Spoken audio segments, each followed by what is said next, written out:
When I picked up the phone to ask my son Ethan when his wedding would be, my daughter-in-law Serafina looked me right in the eye and said with a chilling smile, "Oh, we already got married yesterday. We only invited special people." The words hit me like a bucket of ice water. Special people. If you're watching this video, tell me where you're from or what time it is for you. I, Elias Vance, a man who had meticulously audited and signed off on multi-million-dollar construction projects, who for 3 years had diligently paid their monthly apartment lease of $500, an obligation I was never legally bound to. A man who had personally chosen and bought every single piece of starter furniture in that apartment, and who ensured their cheap, energy-draining refrigerator was perpetually filled when they claimed they had nothing to eat. After Ethan supposedly hit a rough patch in his career, was clearly not a special person. I stood there in the meticulously organized, familiar silence of my own den, the heavy antique telephone receiver pressed to my ear as if it were a 1,000-pound anchor of accumulated foolishness, watching my son Ethan deliberately avoid my gaze while Serafina, my new daughter-in-law, made herself far too comfortable, lounging with an air of entitled ownership on the very camel-colored leather recliner I had foolishly purchased for their apartment, now inexplicably parked in my living room for temporary storage during their claimed move.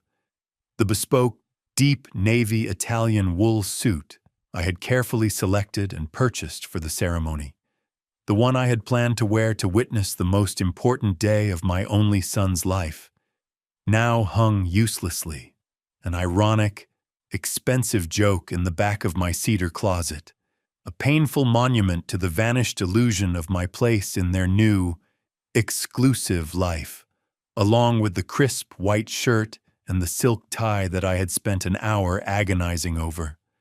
I had spent nearly $800 on that suit alone, visualizing the dignified, proud face I would project in Ethan's wedding photographs in which I, the primary financial backbone of their entire cohabitation, would never appear, never even be an afterthought. For weeks leading up to their deliberately obscured date, I, the retired engineer, had systematically planned every logistical detail of my attendance. I had meticulously set aside $2,000 from my bond portfolio as a substantial wedding gift, more than enough to cover a decent down payment on a reliable, used car, a fact which now burned with a white-hot intensity. I had proudly called my younger sister, Martha, in Arizona to share the good news, boasting about the lovely young woman Ethan had chosen. I had even painstakingly cleaned and polished my entire house from top to bottom, rearranging all the furniture, thinking with a quiet, pitiful desperation that they might drop by for a celebratory glass of imported single malt scotch with me after the supposedly intimate ceremony. All of that controlled, methodical planning, the foundation of my entire professional existence, collapsed in a single, devastating second with those 4 carelessly delivered, poisoned words. Only special people. Ethan finally managed to lift his guilt-ridden, shifty gaze, his eyes reflecting a rehearsed, empty sincerity as he murmured, "Dad, it was an intimate thing, very small, just the 2 of us and the registrar," a line delivered with the hollow cadence of a man reading a teleprompter, the lie clinging to the edges of his forced smile. But I didn't need a full audit report to confirm the fabrication. I had already seen the evidence, the undeniable social media forensics. I had seen the carefully posed, professionally lit photos on Serafina's public profile. I saw her parents, beaming with genuine pride, standing directly next to the bride and groom, and I saw her siblings, dressed in rented formal wear, enthusiastically toasting the happy couple with expensive crystal flutes of champagne. Crucially, I saw the blindingly white, custom-fitted dress that Serafina wore, The garment I had inadvertently helped finance with the $800 I had wired her just last month for personal debt consolidation. A transparent lie that I had foolishly chosen to believe. I saw everything I wasn't supposed to see. The deliberate, calculated exclusion.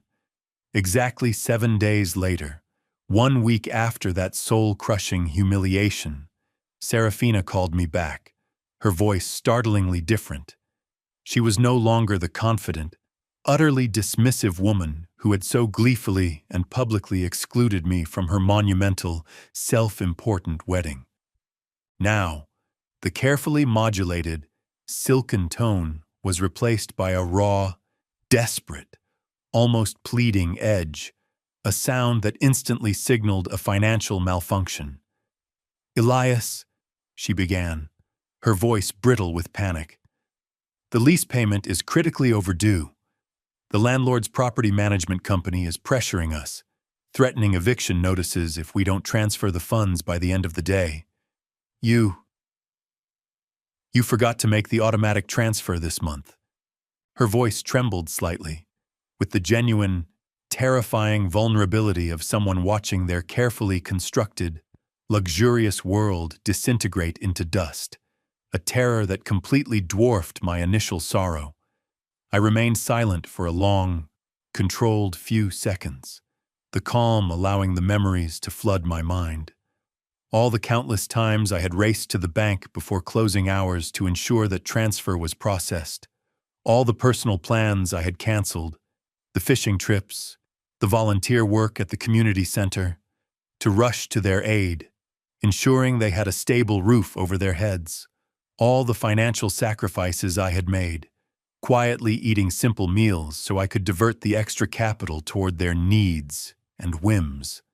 And now, after they had successfully expelled me from the most important moment of my son's life, after they had confirmed my status as a non-entity, they had the sheer, brazen audacity to call me back, as if the past week had been a minor, forgivable inconvenience. "Serafina," I finally stated, my voice coming out with a cold, engineered calm that genuinely surprised even my own ears. "Didn't I specifically warn you that I only help special people?" The resulting silence on the other end of the line was a cold, absolute vacuum, so profound that the only sound I could distinctly hear was the steady, rhythmic beat of my own heart, no longer a heart broken by grief, but a heart hardened by an incandescent, controlled rage.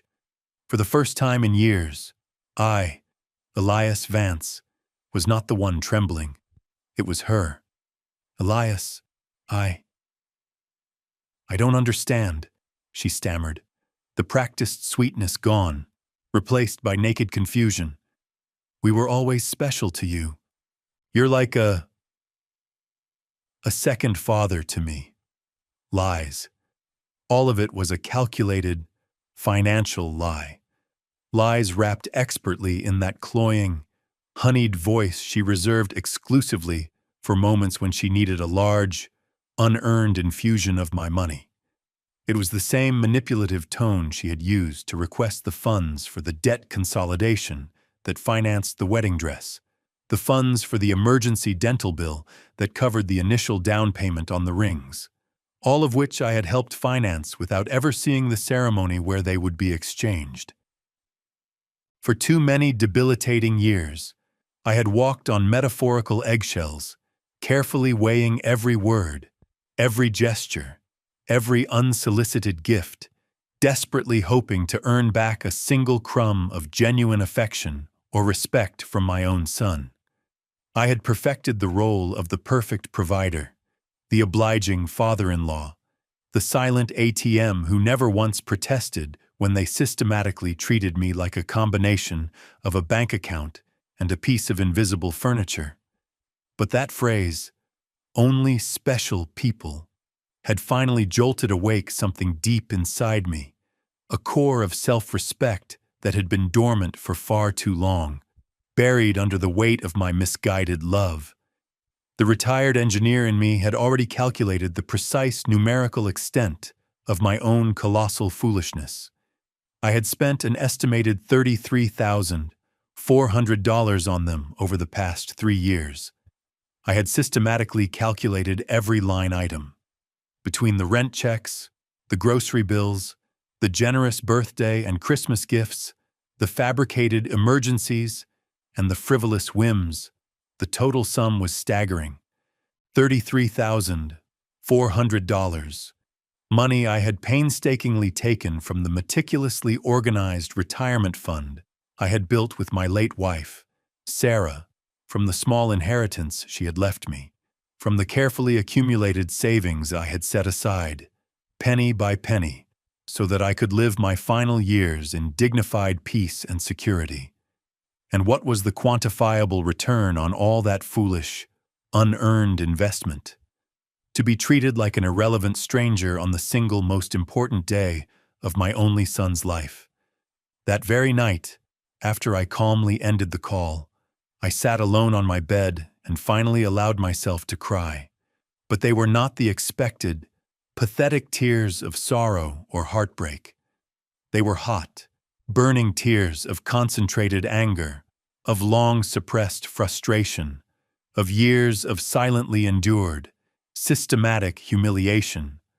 I cried for all the countless times they had successfully made me feel that my love was a smothering burden, my physical presence an intrusive hindrance, and my money the only thing I had left to offer them. I cried for the foolish, blindly devoted father I had allowed myself to become, for the professional, respected man who had allowed himself to be lost, trying desperately to be indispensable to two people who had clearly and unequivocally deemed him to be completely dispensable. When I woke up the following morning, the core of my identity had irrevocably shifted. It was no longer just the immediate, raw pain of their deliberate betrayal. It was something far deeper, colder, and more determined. I stood up and looked deliberately at my own reflection in the bathroom mirror. The same tired, honest eyes as always, the same familiar, hard-earned wrinkles that told silent stories of years spent meticulously giving love and assistance without ever demanding a decent return. But now, there was something else in my gaze, an entirely new hardness I didn't recognize, a cold, unyielding determination that had been long buried under years of compliance and forced smiles. I went directly to the kitchen and precisely brewed a pot of French roast coffee, just as I had done every morning for 40 years, a habit that defined my consistent life. But this time, the ritual was different. I didn't even think about calling Ethan to ask him how he had slept. I didn't check my phone in a pitiful anticipation of a message from him, hoping he would finally apologize and feebly attempt to explain away the previous day's intentional humiliation. For the very first time in a very long time, I, Elias Vance, was the single, most important concern of my own day. I sat down at the large, sturdy kitchen table where I had so often meticulously planned and budgeted surprises for them, where I had counted out bills for their endless expenses, and where I had so often cried in silent, crushing despair when they treated me with cold indifference. Now, this table would be the silent witness to something completely, professionally different. I deliberately took out my checkbook, my bank statements, and a new, sharp mechanical pencil, and I began the final, devastating audit, the numbers laid bare.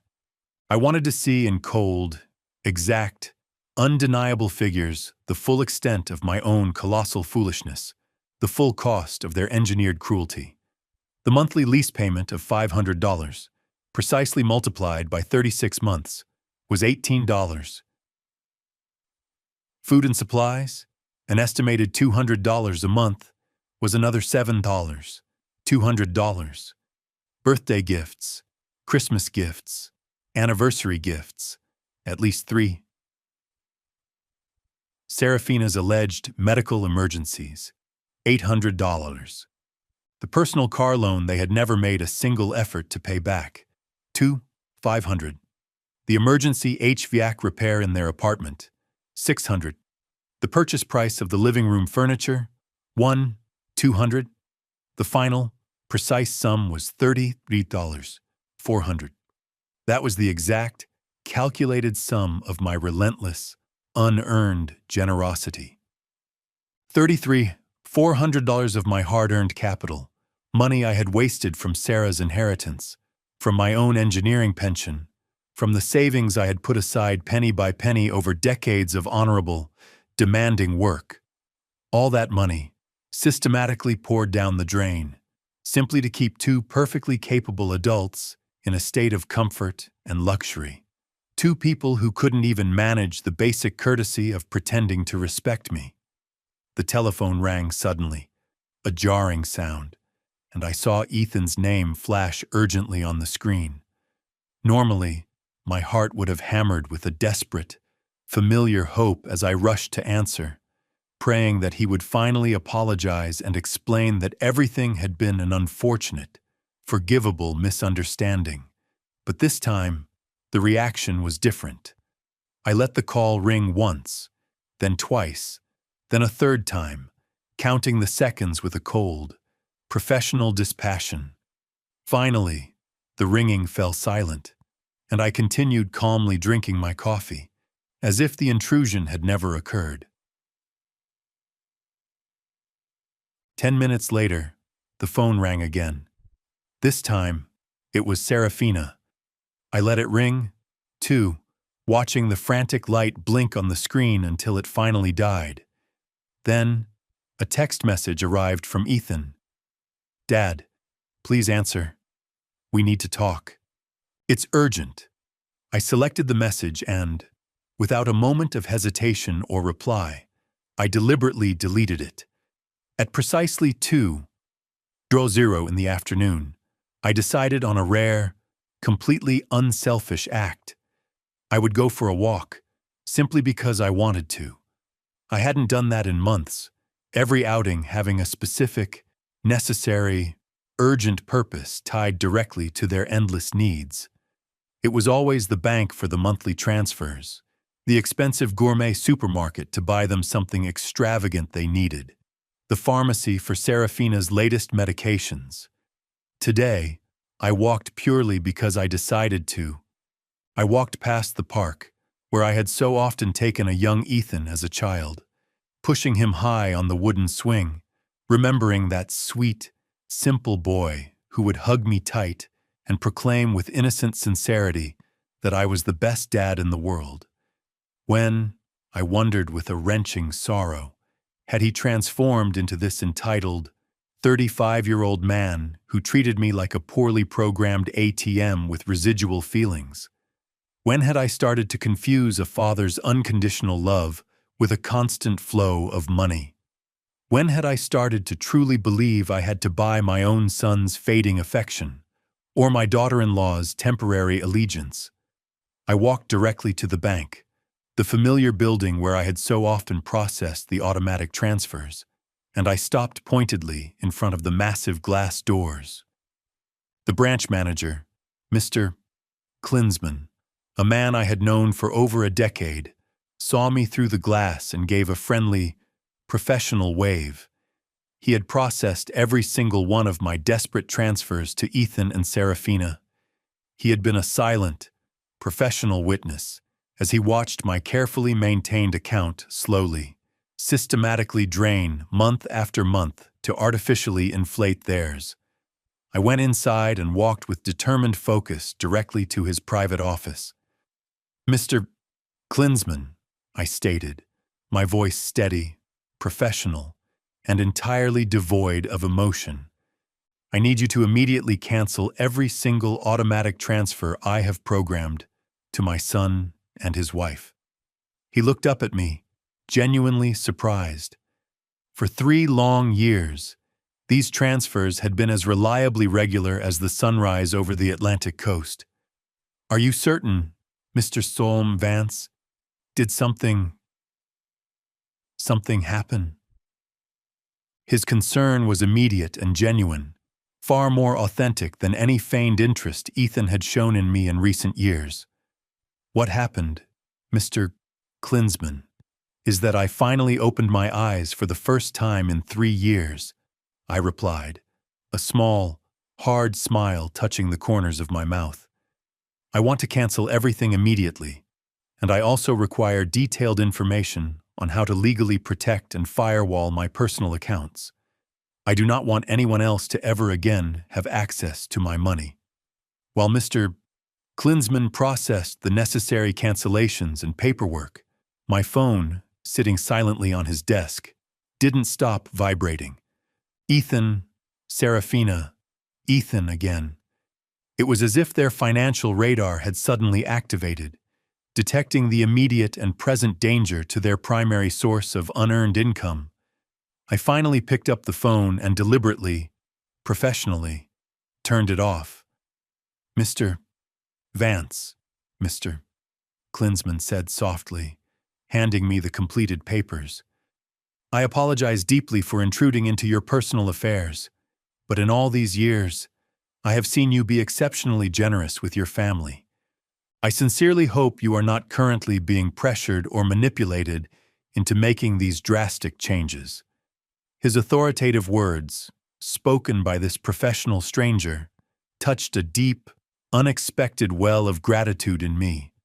This man, who barely knew me beyond the mechanics of bank transactions, had demonstrated more genuine concern for my basic well-being than my own flesh and blood. I am not being pressured, Mr.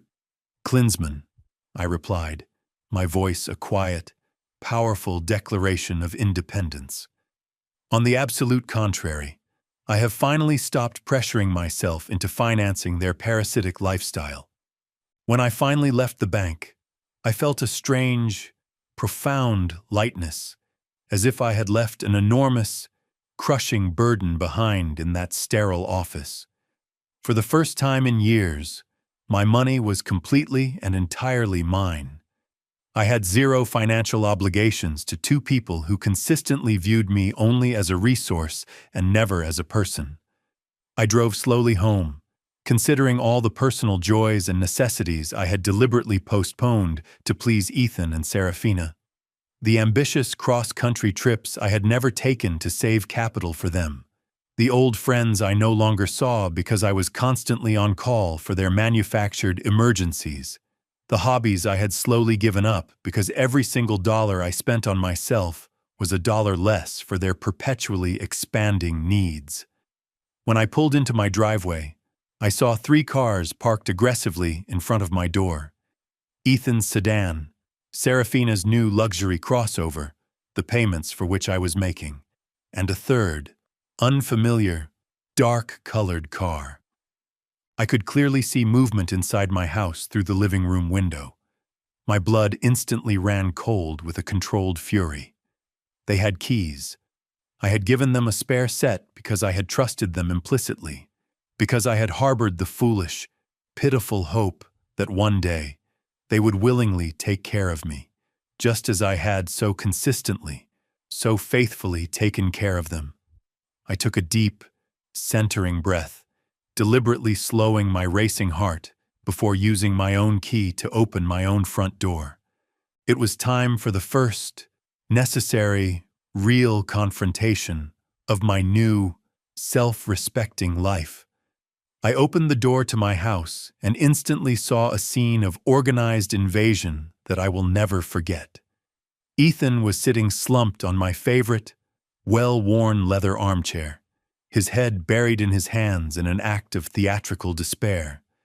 Serafina was pacing back and forth across my Persian rug like a furious, cornered animal, and an older man I didn't recognize, wearing a cheap, ill-fitting gray suit, was going systematically through a pile of documents spread across my mahogany dining table, my private papers, my personal, financial documents. "What exactly is happening here?" I asked, my voice cutting through the silence with a quiet authority that sounded far louder and harder than I had expected. All 3 of them instantly looked up at me as if I were the unexpected intruder in my own house. Serafina was the first to speak, her voice trembling with that desperate, raw urgency I had heard just hours ago on the phone. Elias, thank God you're finally here. We need to have a serious discussion. This is Dr. Thorne.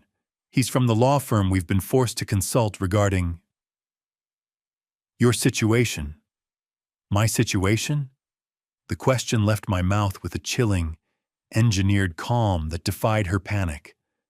What situation?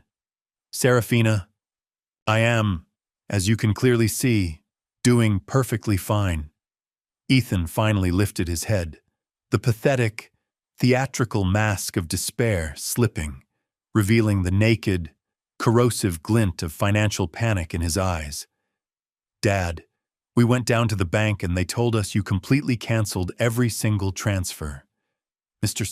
Klinsman explained that you also blocked all of our access to your accounts, effective immediately. We simply don't understand why you would do something so drastic, so completely unannounced. Dr. Thorne, a man in his late 50s with a cheap gray suit and a smile that inspired zero confidence, approached me with a professionally outstretched hand. Mr. Vance, I am Dr. Thorne, a family law attorney. Your son and daughter-in-law are gravely concerned about your sudden change in behavior and your mental well-being, and they have retained me to assess the present situation. I did not shake his hand. Instead, I walked directly to my dining table and calmly began collecting all of my documents that he had been reviewing without my explicit permission, stacking them into a neat, secure pile. These are my private papers, Dr. Thorne.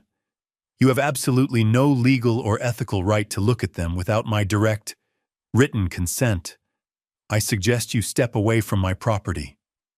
Dad, Ethan interjected, his voice immediately adopting that condescending, superior tone he had perfected in recent years, the one that made me feel like an increasingly senile liability. We're worried about you. Your behavior has been completely irrational lately. First, you financially cut us off without providing any explanation. Then, you refused to answer our urgent calls. We strongly feel that you might require immediate, professional help. Serafina cautiously approached me and tried to take my hand with that fake, saccharine tenderness she reserved exclusively for moments of desperate need. Elias, honey, we know you're under a lot of stress since the anniversary of Sarah's passing. Perhaps the loneliness is affecting your judgment more than you realize. At your advanced age, episodes of financial confusion are completely normal, and you need to let us help. The word confusion echoed in my mind like a clanging, red alert alarm bell. Now, the engineer in me understood the full blueprint of their cruel, parasitic plan. It was not about helping me. It was about professionally declaring me mentally incompetent and seizing complete, legal control of my entire financial life, gaining the guardianship they felt they were owed. The same woman who had coldly informed me they only invited special people to their wedding was now actively attempting to treat me like a senile old man who had lost his capacity to manage his own bank account. I am not confused, I stated, the finality in my voice so absolute that it instantly silenced all three of them. I am clearer than I have been in years, and all three of you are going to leave my house immediately. Dr. Thorne interjected again, his voice carefully controlled, adopting the professionally reasonable tone lawyers employ when attempting to sound legally empathetic. Mr. Vance, I understand you feel deeply overwhelmed, but your children have an inherent right to intervene if they genuinely believe your ability to make sound financial decisions is suddenly impaired. They have diligently documented several highly concerning behaviors. Concerning behaviors? The laugh that tore from my throat was a harsh, dry, almost cruel sound. Like what, Dr. Thorne? deciding that the money I earned over 40 years of honest, difficult work belongs to me, deciding to no longer finance the self-indulgent, lazy lives of two perfectly capable adults who treat me like a disposable commodity. Serafina physically flinched, jumping back as if I had delivered a physical blow. We never treated you badly. Elias, you are a part of our family. Everything you have will belong to us one day anyway. We are merely expediting the process, ensuring the smooth flow of assets. There it was, the naked, unvarnished, monstrous truth, delivered without a hint of remorse. In their entitled, calculating minds, I was already a dead man, and they were simply trying to collect their substantial inheritance in advance. It didn't matter if I had 70 years or 70 days left on this earth. To them, I was nothing more than an aging, temporarily problematic ATM with legs. Out, I commanded, pointing an unflinching finger directly toward my front door. All three of you are to immediately get out of my house. Now. Ethan finally stood up, his face contorted in that angry, childish scowl he made whenever he was denied his immediate gratification. Dad, we can't just leave. We have significant financial obligations. The lease, the car payments, the credit card you co-signed for. You can't just cut us off from one day to the next. I can't? My voice, for the first time in the entire confrontation, rose in pitch, but not in panic, in an overwhelming, righteous fury. Who the hell says I can't? For 3 years, I have meticulously paid a lease that wasn't even in my own name. I filled a refrigerator in a house where I was explicitly unwelcome. I financed a self-indulgent life that clearly had zero place for me in its future. You made your choice by excluding me. I am simply enforcing the logical consequence of that choice. Dr. Joel Thorne took a professional folder from his briefcase and placed it deliberately on my table, attempting a final maneuver. Mr. Vance, we have prepared a package of legal documents that could facilitate this turbulent transition. A comprehensive power of attorney that would allow Ethan and Serafina to manage your current finances more efficiently during this period of instability.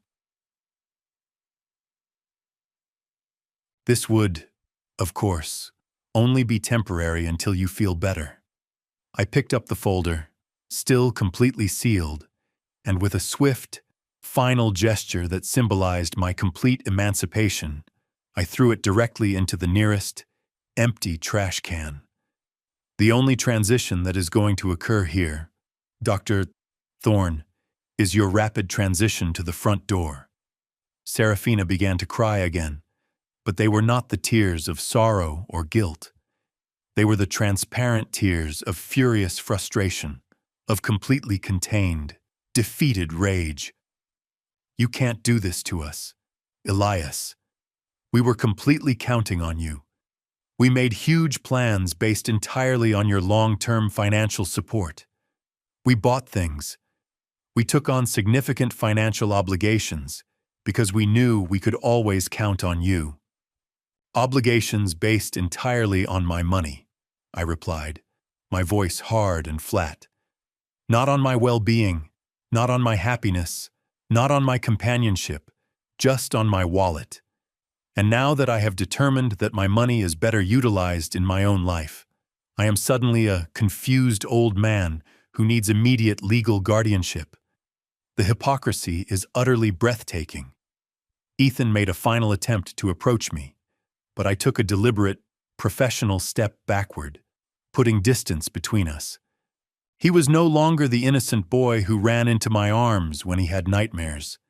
He was a 35-year-old predator who saw his father as nothing more than an infuriating obstacle between himself and a comfortable life financed by others. Dad, we made mistakes, he pleaded, his voice attempting to convey a remorse that wasn't genuinely there. The wedding was a huge misunderstanding. Serafina was nervous. I was under too much pressure. We can successfully fix this if you simply become reasonable again. Reasonable? The word tasted like stale ash in my mouth. So being reasonable means continuing to willingly pay for your entire life while you treat me like a stranger. It means pretending it doesn't hurt to have been completely excluded from the most important day of my only son's life. It means accepting your cruelty as a condition of your presence. I refuse.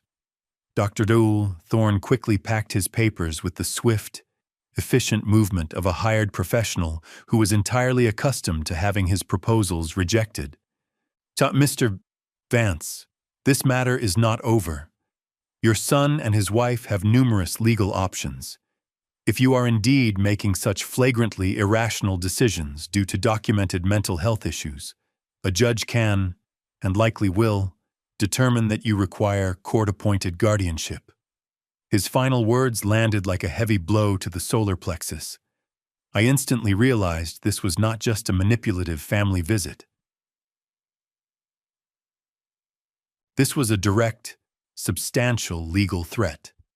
They wanted to formally declare me incompetent to manage my own affairs, effectively stealing my life and my independence. Dr.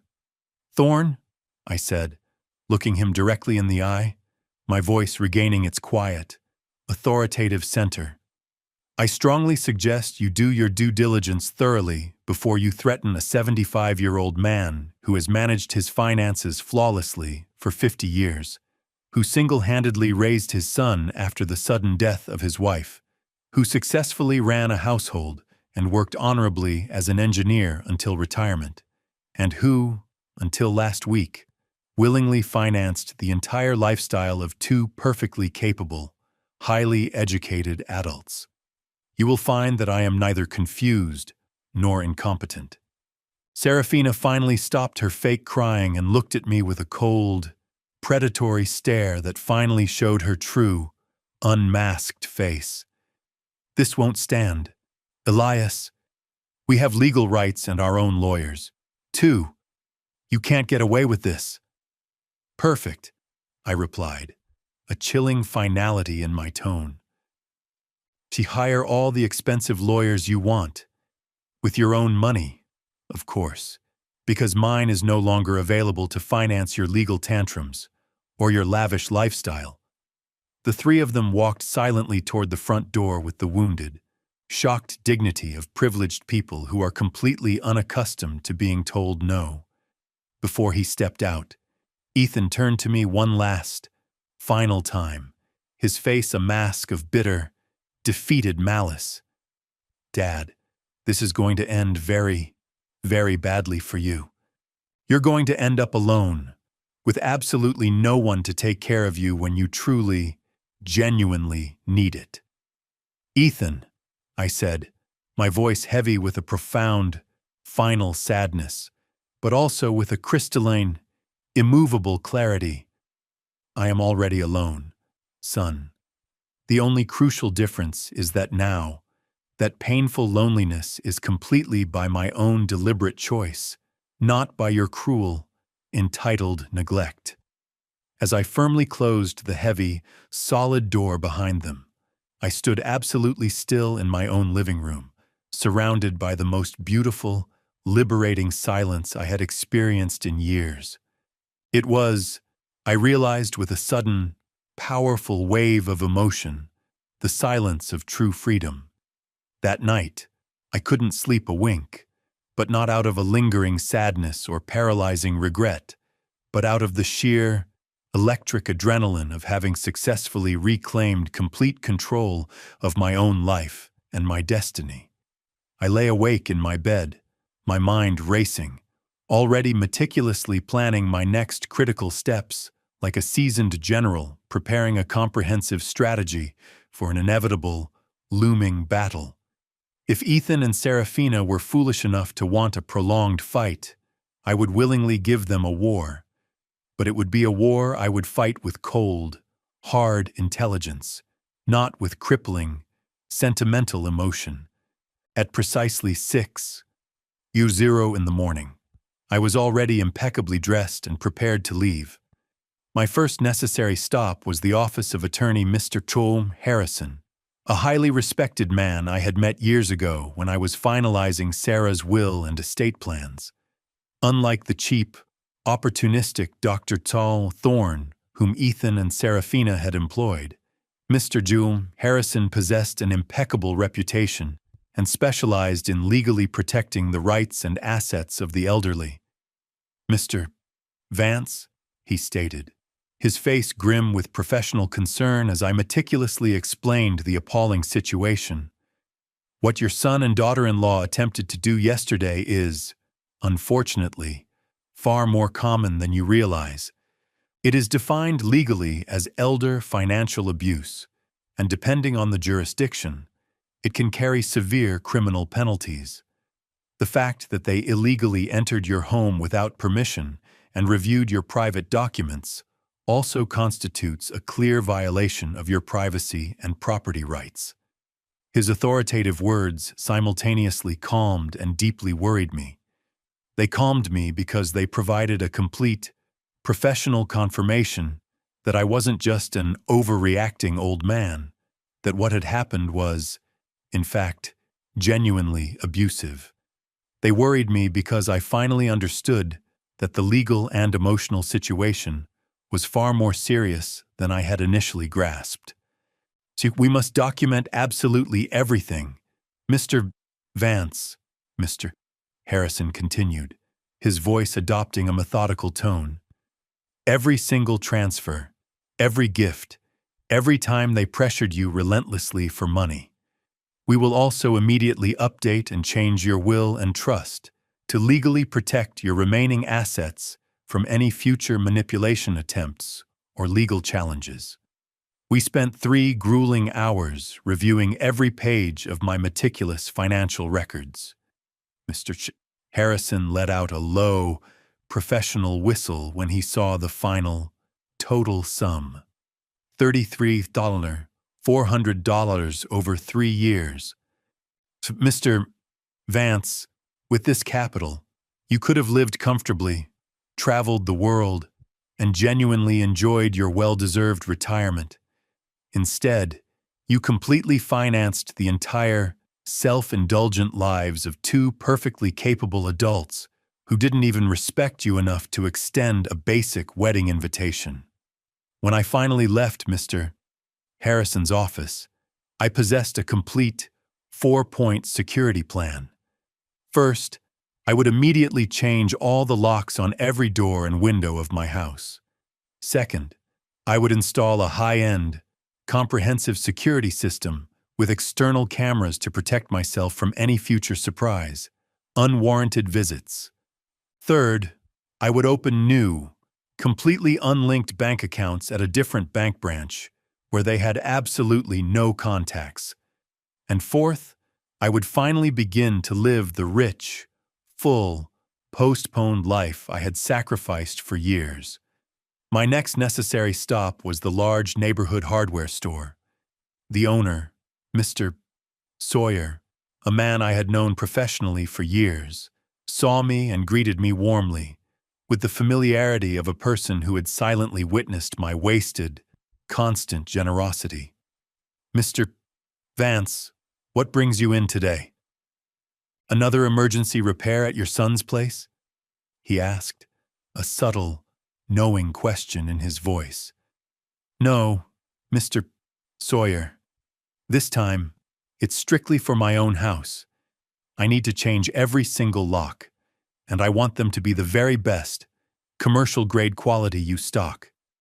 He looked at me with a genuine, unspoken surprise, but he asked no further questions.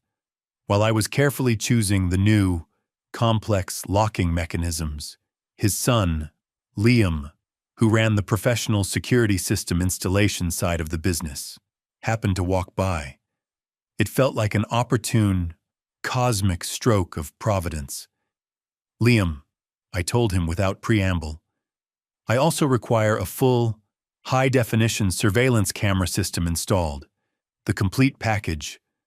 The price is not an issue whatsoever." While they were meticulously preparing everything for the immediate installation the following day, I received a persistent call from an unknown, blocked number.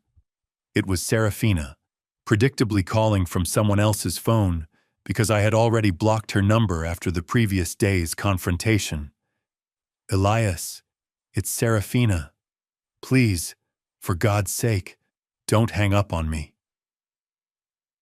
We need to talk like civilized, mature adults." "Speak, Serafina," I said, my voice dry and completely devoid of warmth. "Listen, Elias, I completely understand that you're justifiably upset about the wedding. It was a huge mistake on our part. Ethan and I have discussed this at length, and we sincerely want to make it up to you. How about we arrange a very special dinner this weekend, a private celebration of our marriage, just for you? We can even do it at your house, and we can cook together, just like we used to." The thinly veiled, desperate manipulation in her words was so transparent and obvious that I almost had to laugh at the sheer audacity. "Serafina, how many months of overdue lease payments do you owe exactly, in precise dollars?" The profound, immediate silence on the other end confirmed that I had struck the exact, exposed nerve.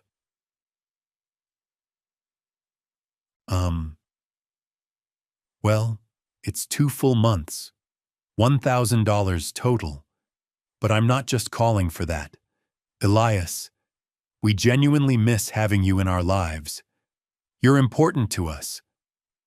Do you miss me, Serafina, or do you miss my money? I asked, the question direct, sharp, and entirely uncompromising. "Both," she replied with a sudden, surprising, and completely defeated honesty. "Elias, I won't lie to you. Yes, we desperately need your financial help right now, but we love you, too. You are an important person to us." "If I'm so incredibly important, Serafina," I said, my voice low and laced with a bitter irony, "why wasn't I important enough to be seated at your wedding? Why am I not important enough to receive a single, solitary phone call that doesn't end with a request for money? When was the last time, Serafina, you called me simply to ask how my day was, or how I was genuinely doing?" Another heavy silence. We both knew the undeniable answer. Never. "Serafina, I am only going to explain this to you this one, final time. For 3 long years, you have consistently treated me like an ATM with feelings. You used me relentlessly. You ignored me completely. You humiliated me publicly. And finally, you insulted me in the worst, most callous possible way by excluding me from my own son's life milestone. Now that the easy money has completely run out, you suddenly discover that you love me. Elias, please." I cut her off sharply. There is no please left in this conversation. You made your deliberate choice when you decided I wasn't special enough to be at your wedding. Now, I am making my own, equally final choice. I hung up the phone decisively and turned it completely off, silencing the persistent intrusion. I wanted 0 further interruptions on my sacred day of liberation. That afternoon, I went to the upscale hair salon I hadn't been to in over a year. I had always canceled my meticulously scheduled appointments because Ethan or Serafina suddenly needed something urgent, or because the money I had set aside for myself inexplicably became a dire emergency for them. Mr. Vance, my favorite client, the energetic stylist, Carlos, called out enthusiastically. "What a wonderful surprise. I thought you had completely forgotten about us." "I didn't forget you, Carlos. I simply forgot that I also deserved to be pampered and cared for. I treated myself to the full, unapologetic treatment. A sharp, modern cut, a meticulous coloring to cover the stubborn gray, a full manicure, and a relaxing scalp treatment. For the first time in many years, I deliberately spent money on myself without harboring a single flicker of self-recrimination or crushing guilt.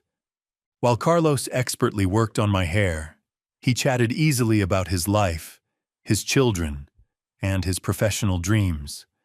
It was profoundly refreshing to have a simple, genuine conversation that did not revolve entirely around Ethan's and Serafina's relentless needs or calculated manipulations. "You look incredibly handsome, Mr.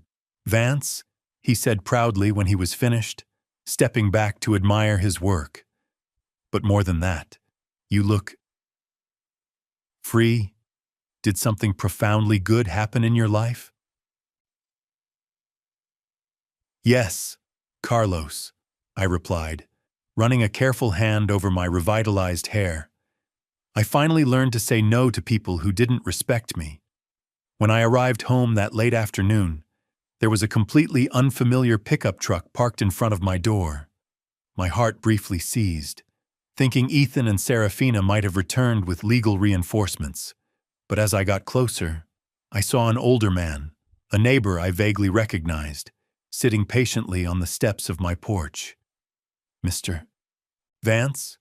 he asked cautiously as I got out of my car. "Yes, that's me. Can I help you?" "I'm Mr. Brooks. I live directly next door. We've been neighbors for years, but we've never really had a chance to connect. Yesterday, I heard some very loud, angry voices coming from your house, and it genuinely worried me. Is everything entirely okay, Mr. Vance?" His sincere, unprompted concern was startling and deeply moving. Here was a complete stranger who showed more genuine, selfless interest in my basic well-being than my own son. "Come in, Mr. Brooks. I'll make you a fresh pot of coffee, and I'll tell you a truly unbelievable story." While I was meticulously making the coffee, I told him the entire, unedited situation, from the initial, careless exclusion to the final, calculated legal threat. Mr. Brooks listened patiently, without interrupting, nodding occasionally with an understanding that transcended mere curiosity. When I finished my agonizing story, his eyes were filled with a profound, shared sense of righteous indignation. "Mr. Vance," he said firmly, "you did the only right thing a man of your integrity could do." Mr. Brooks, a quiet man whose face was lined with the kind of knowledge that only comes from years of observing human failure, looked directly into my eyes and delivered his final summation, a stark, uncomfortable truth that resonated with the cold logic of a structural integrity report. "Elias, I went through a structurally identical situation with my own daughter 5 years ago. I also operated under the profoundly incorrect assumption that it was my professional and paternal duty to financially prop up her entire adult life.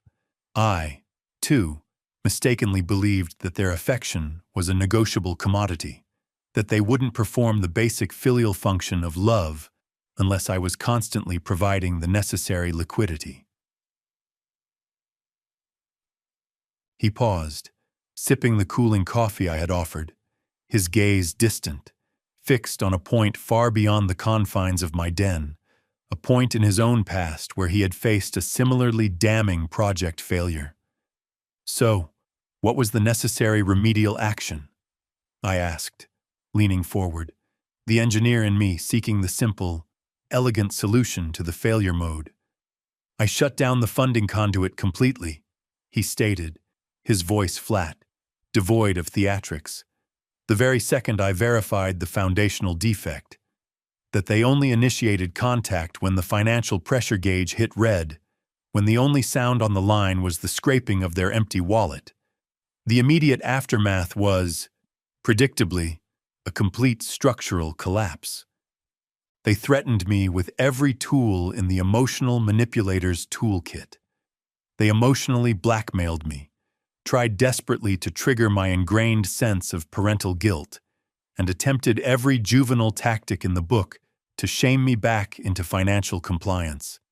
But after exactly 6 months of absolute silence and unwavering consistency on my part, my daughter finally called, and the tone was completely different.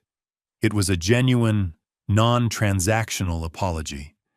We now maintain a real, authentic relationship that is finally and correctly predicated on mutual respect and familial affection, not on the corrosive medium of my capital. His account delivered an unexpected surge of hope. A validating data point that confirmed my own calculated decision was mathematically and ethically sound. Do you genuinely believe Ethan and Serafina will ever achieve that same level of self-awareness? I asked, the doubt a dull ache in my chest. Perhaps, Elias, he replied, his honesty a refreshing counterpoint to their relentless deception. And perhaps not. But that particular variable is no longer a part of your critical path analysis, is it? Your sole remaining professional and personal responsibility now is the meticulous, uncompromising construction of your own future. That night, for the first time in what felt like 3 full, financially burdened years, I finally retreated to my bed without expending a single unit of mental energy worrying about whether Ethan and Serafina had managed to secure the necessary funds for their lease, their extravagant grocery bills, or their latest self-indulgent whims. I deliberately went to sleep, thinking only about Elias Vance, my own personal blueprints, my retirement accounts, and my rapidly approaching, free future, and I achieved a deep, undisturbed quality of sleep that I hadn't experienced since before my late wife, Sarah, had passed away. The next morning, precisely at the agreed-upon time of 8:10 a.m., Liam, the reliable son of the hardware store owner, arrived with his toolboxes and a crisp, detailed work order to execute the necessary security upgrades. While he and his crew efficiently worked to surgically remove the old, compromised locks and install the new, impenetrable security system, my phone screen was a continuous, frantic strobe light, flashing with calls from a dizzying, rotating series of unknown numbers. Serafina was still desperately attempting to breach my self-imposed perimeter, calling from every burner phone and borrowed landline she could access. But after my conversation with Mr. Brooks, I had developed a necessary, new skill, the absolute professional competence of ignoring any communication that was not directly relevant to my new, peaceful life plan. Mr. Vance, Liam stated, his hands efficiently calibrating the external cameras. This system is a fortress. It will provide you with absolute, 24/7 peace of mind. You can monitor from your tablet exactly who approaches your property, even when you're physically absent. And, crucially, if an unauthorized entry is detected, an alert is automatically dispatched directly to the local police department. The profound, brutal irony of the situation was a cold, hard knot in my gut. I was installing a cutting-edge, comprehensive security system for the sole purpose of protecting myself and my property from the malicious intrusion of my own flesh and blood, my only son. Yet, to my surprise, the realization no longer inflicted the deep, agonizing parental pain it once would have. It was merely a practical, necessary measure, a crucial structural reinforcement required to maintain the foundational integrity of my newfound peace. While Liam and his team methodically worked on the final connections, I decided to execute the next item on my emotional repair checklist, calling my younger sister, Martha, in Arizona, a conversation I had postponed for months.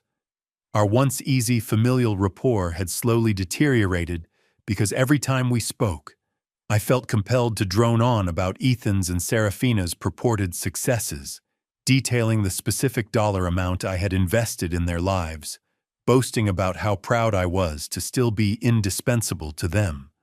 I now recognized that our conversations had devolved into nothing more than detailed, thinly veiled financial reports disguised as family news, with me as the proud, yet ultimately pathetic, CFO.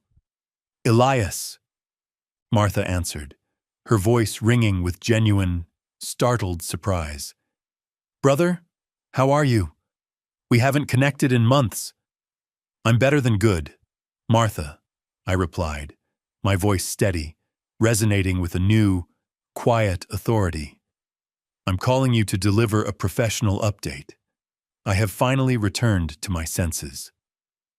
I meticulously recounted the entire sordid history, beginning with the secret, humiliating wedding, the subsequent lawyer-led invasion, and my final, ironclad decision to permanently cut off their financial lifeline. Martha listened to the entire, long narrative in complete silence, and when I finally finished, her immediate response was not the expected shock, but a heavy sigh of bitter relief. "Elias, dear brother, it was high time you did. Every single time we spoke, it genuinely broke my heart to hear you constantly brag about the quantity of money you were giving them, as if love, that most abstract of concepts, could be mathematically quantified in dollars and cents. I've wanted to speak the truth to you for months, but I simply couldn't find the necessary words to breach your denial." The truth about what, Martha?" I asked, bracing myself for the cold reality check. "That Ethan never once spoke about you with any genuine warmth or love when I saw him at our infrequent family gatherings. His commentary was a constant, monotonous monologue. My dad helped me with this financial burden. Or, my dad bought me that essential piece of equipment. But never, I miss my dad, or I love my dad. It was as if you were merely a utility provider, a silent, efficient service rather than a person, a father." Her words delivered a sharp, clean, surgical pain, the kind that is necessary for the healing process to commence, like a surgeon meticulously cleaning a deeply infected wound. "You know what else I observed, Elias?" Martha continued, her tone now professionally analytical. "Serafina always spoke about your assets exclusively in the future perfect tense. When Elias is finally no longer here, we can completely remodel the house, or when we officially inherit, we will invest heavily in the business venture." It was always conditional, always future tense. It was fundamentally unsettling, as if they were passively waiting for your physical demise to finally begin their real life, the one they felt they deserved. This profound, chilling revelation struck me with the force of an unexpected demolition charge. They didn't just perceive me as an easily accessible ATM, they viewed me as a temporary structural impediment, a $100,000 obstacle standing squarely between them and their unearned financial freedom.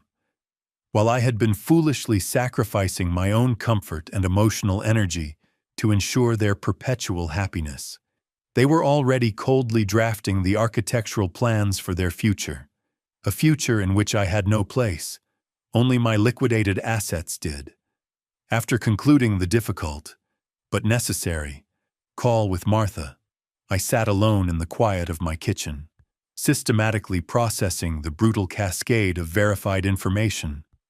Over 3 decades of a genuinely loving marriage to Sarah, 35 years of single-handedly raising my son after my wife's untimely death, and 3 humiliating years of financially propping up 2 capable adults who clearly viewed me as nothing more than a temporary, 7-figure financial holding pattern. The chime of the newly installed doorbell mechanism sounded, and on the security monitor, I saw Mr. Soam Brooks standing on my porch with an insulated mug in his hand. I opened the door, and he silently handed me a freshly brewed, steaming cup of strong coffee. I thought you might appreciate some external company after everything you shared with me yesterday, he said, offering that sincere, validating smile I was rapidly coming to rely on. We settled into my den, and Mr. Brooks elaborated further on the specifics of his own painful, parallel experience. My daughter used the exact same tired script that Serafina employed with you. You're like a second father to me. We're special to you, Dad. Everything will be ours eventually anyway. Those are rehearsed, canned phrases. Elias. They are pulled directly from the Emotional Manipulation Handbook, a text they seem to share universally. Do you think such a cynical handbook actually exists? I asked, a bitter, dark amusement touching my lips. Not officially catalogued, he conceded, his eyes twinkling with a sad wisdom. But every user seems to be reading from the same edition. Chapter 1. Ensure the elder feels absolutely indispensable. Chapter 2. Systematically create a continuous stream of escalating financial emergencies.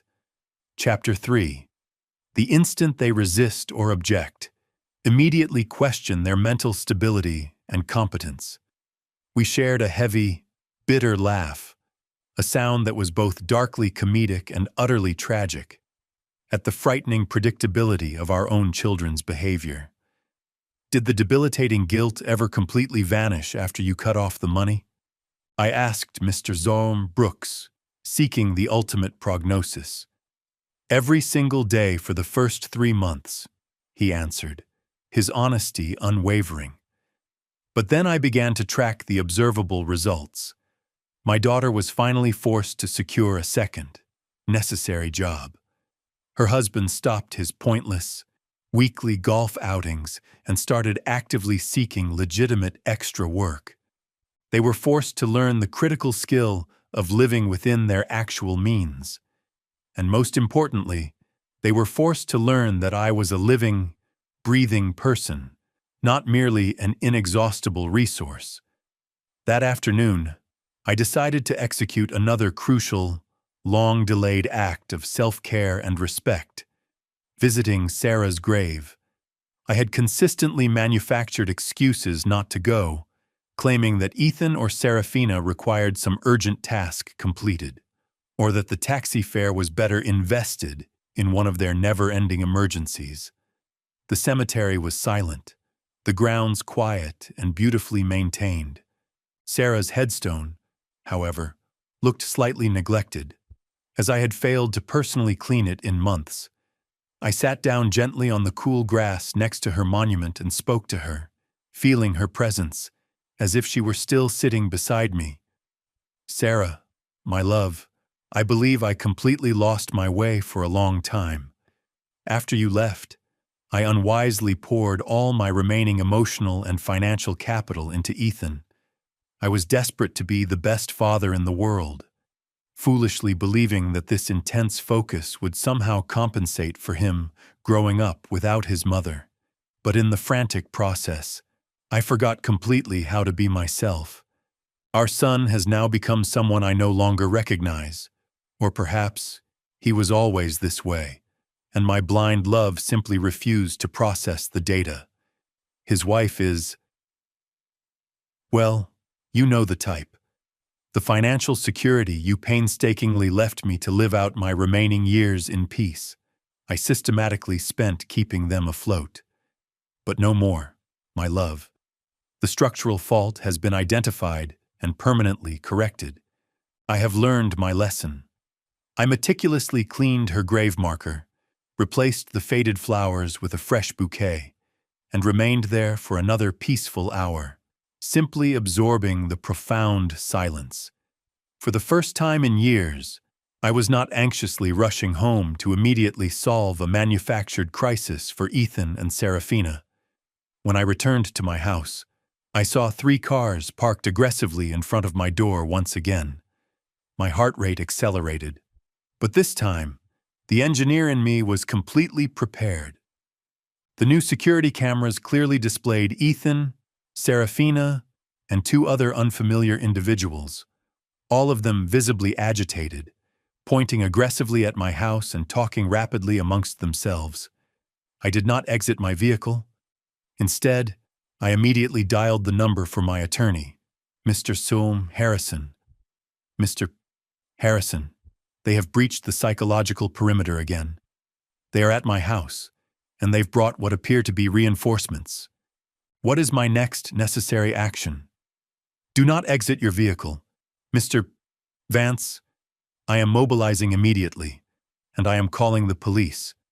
After our consultation yesterday, I secured a temporary, emergency restraining order. They are legally forbidden from being on your property. Within minutes, Mr. Soam Harrison arrived, followed almost immediately by two local police patrol cars. I watched the scene unfold from the safety of my car. Two uniformed officers calmly engaging Ethan and Serafina. I saw my son gesticulating wildly, his face contorted in an ugly mask of entitlement, and I saw Serafina resort to her usual theatrical tears. But this time, her performance had absolutely no emotional impact on me.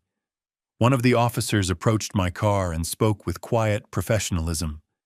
"Sir, you are safe to exit your vehicle now. Your visitors are being escorted off the premises and are leaving immediately." As I stepped out, Ethan shouted angrily from the curb, his voice a raw, wounded sound of childish betrayal. "Dad, this is completely ridiculous. We are your family. You can't call the police on your own son." "Ethan," I replied, my voice calm, surgically precise, and utterly devoid of emotion. Family doesn't threaten legal proceedings for mental incompetence. Family doesn't attempt to break into a person's home without permission. Family does not systematically treat their own father like an inexhaustible ATM. Serafina shrieked from across the street, a final, defeated cry of greed. "You're legally required to pay us everything you owe us. We have outstanding debts and bills that you foolishly co-signed for. You cannot simply abandon us like this." Mr. Soam Harrison immediately stepped forward, injecting his professional authority. "Mrs.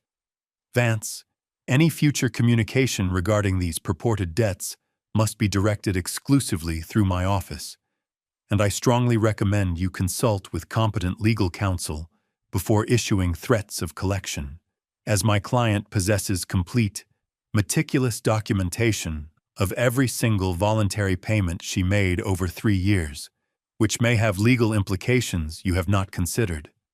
I watched them drive away, their defeat palpable, but their arrogance unbowed. I knew, with the certainty of a calculated risk assessment, that the war was far from over, but for the first time since this entire crisis began, I felt professionally confident. I had high-quality legal support. I had genuine emotional support from Mr. Brooks, and most importantly, I possessed the absolute mental clarity to accurately differentiate between right and self-preservation. That evening, Mr. Brooks invited me to his house for a genuine, relaxed dinner.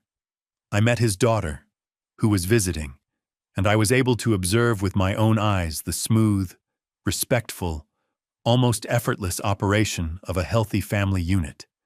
They spoke to each other with genuine respect, inquired sincerely about each other's lives, and shared light-hearted, mutual laughter. Crucially, the daughter never once mentioned money for the entire duration of the evening. I desperately wanted that kind of genuine connection with Ethan, too. I confessed quietly to Mr. Brooks after his daughter had departed.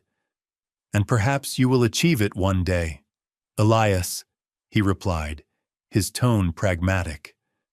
"But first, he must be forced to learn, definitively, that you are a person who deserves unconditional respect, not merely a convenient source of capital."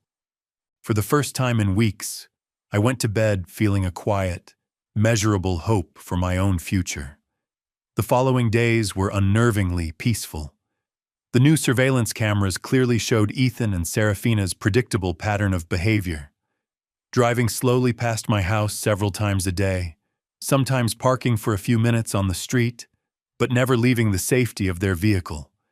It was as if they were performing a detailed reconnaissance, studying my routine, waiting for the optimal moment to launch their next aggressive maneuver. Mr. Harrison had strongly advised me to log and document every single one of these visits, meticulously noting the time and date in a separate notebook. Their persistence, Mr. Vance, is working entirely in our favor, he had assured me. Every time they approach your property after we've clearly instructed them not to, it significantly strengthens our case for securing a permanent restraining order. On Friday morning, as I was calmly enjoying my breakfast, the doorbell rang. The camera monitor displayed a sharply dressed young woman with a clean folder in her hands and a professionally neutral smile. I did not recognize her, but her rigid, formal posture immediately signaled that this was not a social visit. "Good morning, Mr. Elias Vance," she stated when I opened the door, her voice clipped and professional. "I am Ms. Schmidt, a social investigator from the Office of Elder Services. We have received a formal, written report that you may be in a significant at-risk situation, and we are legally required to conduct a mandatory wellness check." My blood instantly ran cold with the realization that Ethan and Serafina had significantly escalated their malicious campaign. It was no longer merely empty threats from private, opportunistic lawyers. They had now systematically mobilized a government agency. "May I see your official identification, please?" I asked, my voice controlled, the engineer's need for verification overriding my anxiety. "Of course," she replied, producing a badge and an official-looking ID that appeared authentic. "I am social worker Ms. Schmidt. May I enter your residence to speak with you?" I reluctantly allowed her entry, recognizing that a refusal would only serve to provide them with more ammunition. Ms. Schmidt sat down on my sofa, pulling a pre-printed form from her folder. "Mr. Vance, we have received reports alleging that you have exhibited significant, abrupt changes in your established financial behavior, that you have completely cut off all communication with your immediate family members, and that you have displayed signs of paranoia by installing elaborate, unnecessary security systems. Furthermore, we were informed that you have actively refused both medical and legal assistance from your concerned loved ones." Every single word had been carefully chosen, a calculated arrangement designed to paint me as an increasingly mentally unstable old man. I recognized the malignant genius of Serafina's phrasing in the language. She had always possessed a perverse talent for manipulating language to achieve her avaricious goals. "Ms.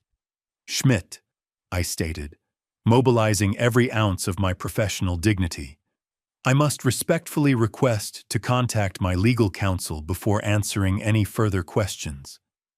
"Sir," she countered, her tone slightly defensive, "this is not a formal legal interrogation. It is simply a mandatory wellness check. If you genuinely have nothing to conceal, it should not be an issue to speak with me frankly." The infuriating phrase, "if you have nothing to conceal," instantly ignited my controlled fury. It was the same insidious, flawed logic that every petty tyrant and abuser uses to justify their invasive violation of privacy. If you are innocent, you should not object to your rights being trampled. "Ms. Schmidt," I said firmly, standing my ground, "I am calling my attorney immediately. You are welcome to wait here quietly, or you may return at a later, scheduled date, but I will not, under any circumstances, answer a single question without the presence of my legal representation." I immediately called Mr. Harrison, and he arrived at my house within 20 minutes. The moment he walked in and saw the social worker, his professional demeanor instantly hardened. The Ms. Schmidt, he said after calmly verifying her credentials. I sincerely hope you possess a valid court order to be on these premises, because my client is currently under my legal representation, and any unauthorized or unwarranted investigation constitutes a clear act of harassment. Sir, Mr. Chol Schmidt replied, her confidence visibly diminishing. We received reports from concerned family members regarding the subject's well-being. We are legally obliged to investigate. What family are you referring to, Miss Schmidt? Mr. Harrison asked, his voice dry and professionally accusatory. The same family that aggressively attempted to coerce him into signing a full power of attorney without any legal representation. The same family that illegally broke into his house without permission and rifled through his private, financial documents. The same family that deliberately excluded him from significant life events while systematically bleeding his finances dry. Mr. Harrison took a folder from his briefcase and decisively placed it on the dining table. Here, Ms. Schmidt, I have meticulous, complete documentation of my client's systematic financial and emotional abuse. Over $33,400 was siphoned from his accounts in a 3-year period. This documentation details systematic social exclusion and relentless emotional blackmail. If an investigation is truly warranted here, it is certainly not directed at my client's mental health. Ms. Schmidt reviewed the damning documentation with a mounting sense of professional discomfort. It was immediately obvious that the biased, fabricated narrative she had been fed did not align with the cold, hard reality laid out before her. Mr. Vance, she finally asked, her tone now less accusatory and more professionally inquisitive. Can you clearly explain to me the reason you so abruptly terminated all financial support for your son? Because I finally performed the necessary audit and discovered they were systematically using me, I replied with cold, simple truth. Because I realized that, in their eyes, I was not a father, but merely a temporary bank account. Because I became utterly exhausted with financing the comfortable lives of 2 people who saw me only as a necessary inconvenience. But do you not believe it is your fundamental responsibility to assist your immediate family? The persistent, misguided question outraged me. Ms. Schmidt, my legal and parental responsibility was to raise my son until he attained the age of 18, to provide him with an education, and to equip him with the necessary tools to become a fully independent adult. My son is 35 years old, he is married, and he is perfectly capable of supporting his own life. Financing his entire adult existence is not my responsibility. It is merely my discretionary choice, and I have now chosen, definitively, not to do so any longer. Mr. Harrison smoothly interjected, reinforcing my statement. Ms. Schmidt, would you, in your professional experience, deem it normal for a 35-year-old adult to be completely incapable of paying his own apartment lease without the explicit, continuous financial assistance of his 75-year-old retired father? Ms. Schmidt did not immediately answer, clearly pausing to reevaluate the entire, drastically altered situation. Mr. Vance, she asked after a significant moment of silence, do you manage your personal finances entirely on your own? I can immediately produce every bank statement, every investment portfolio summary, and every tax payment record. Everything is current, reconciled, and completely in order. Do you live independently? As you can plainly observe, I maintain my house meticulously. I perform regular physical exercise. I operate my own vehicle without assistance. And I maintain healthy, functional social relationships with my neighbors and friends. Mr. Harrison finalized the necessary counter-evidence. My client has just completed a comprehensive battery of medical and psychological examinations as a critical component of our legal defensive strategy. He is certified to be in perfect mental and physical condition. Ms. Schmidt. Ms. Schmidt quietly closed her folder. Mr. Vance, based on this conversation and the complete, documented evidence I have now reviewed, I see absolutely no indication that you are currently at any risk or are in need of external intervention. I will close this case immediately. After she departed, Mr. Harrison and I remained seated in a tense, shared silence for a few minutes. Elias, he finally broke the silence, his face grim. This campaign is only going to escalate further. Ethan and Serafina are now pouring money they demonstrably do not possess into hiring high-priced professionals to attempt to have you legally declared incompetent. What does that mean for our defense strategy? It means, Mr. Vance, that they are absolutely desperate and entirely committed to winning this by any means necessary. That is the critical factor. What is their next possible move? They can file a full, formal legal petition for a declaration of incompetence in family court. It is a legally challenging and extremely expensive process to win, but if they manage to secure a sympathetic judge and a compromised psychiatrist willing to testify in their favor, they could potentially have a legal guardian assigned to your estate. The chilling thought sent a shiver down my spine. They could take complete, legal control of my retirement. They can attempt it, Elias, but we possess overwhelming, solid evidence that you are completely competent, and that their core motivation is pure, unadulterated greed, not genuine concern for your welfare. We will fight this to the absolute limit of the law. That afternoon, I called Martha to vent about the latest, outrageous development. "Sister," she said after listening to my furious account, "do you finally see the horrifying extent they are willing to go to for money? They are actively risking the destruction of all family relationships, spending vast sums on lawyers and doctors, deliberately fabricating evidence, and systematically destroying their own already compromised reputations, all for the sole purpose of regaining access to your bank account." Her analysis forced me to a final, definitive conclusion.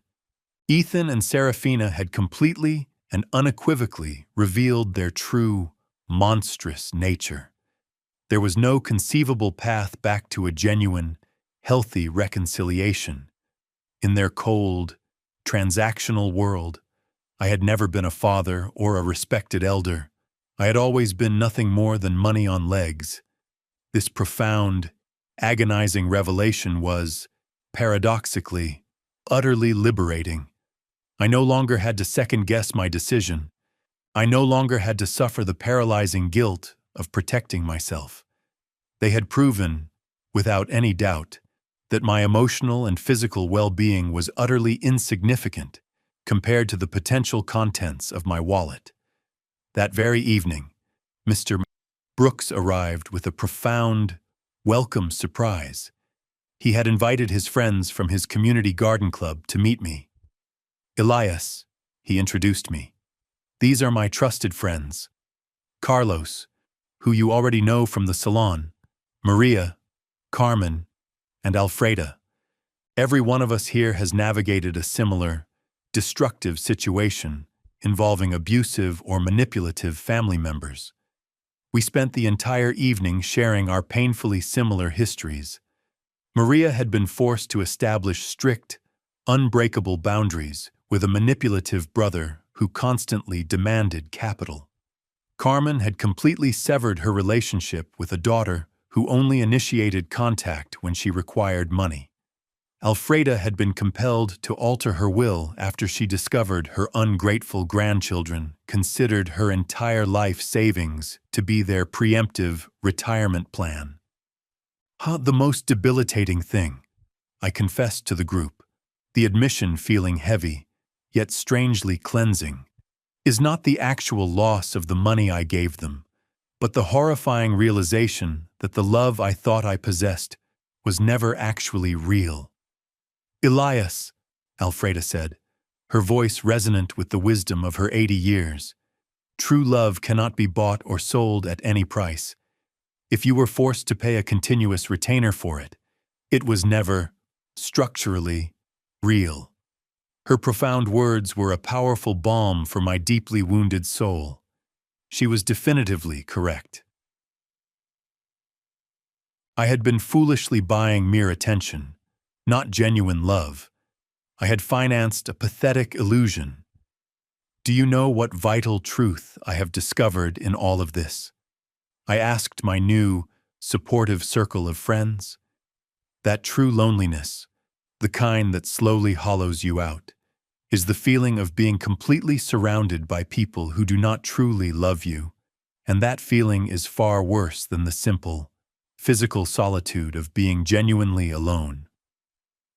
At least now, when I am alone in this house, I am finally in good company, my own. Everyone in the room laughed, a shared, necessary sound of survival, and we toasted to our newfound, hard-earned wisdom. That night, after my new, supportive friends had departed, I sat in my garden, contemplating the cold, clear reality of my new life.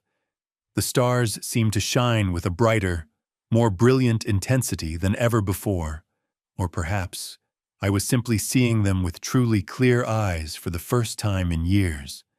For the first time in my entire adult life, I was completely, financially autonomous.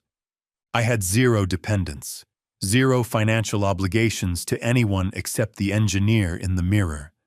And instead of paralyzing me with fear, this new, stark reality filled me with an exhilarating, structural excitement. I could travel anywhere, whenever I desired.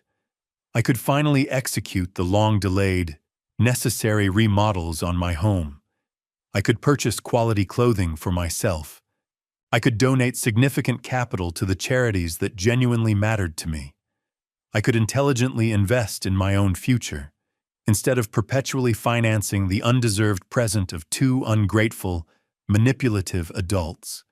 Freedom tasted exactly like hope, and for the first time in years, I was desperate to begin drawing the blueprints for my own future. A full month after the social worker's validating visit, I had cautiously allowed myself to believe that I had finally won the psychological and financial war. I had seamlessly settled into a new, restorative routine. I would calmly enjoy breakfast while reading the newspaper, meticulously tend to my garden, enjoy lunch with Mr. Brooks or one of my new friends, and dedicate my entire afternoons to the creative, enriching activities I had selfishly abandoned years ago.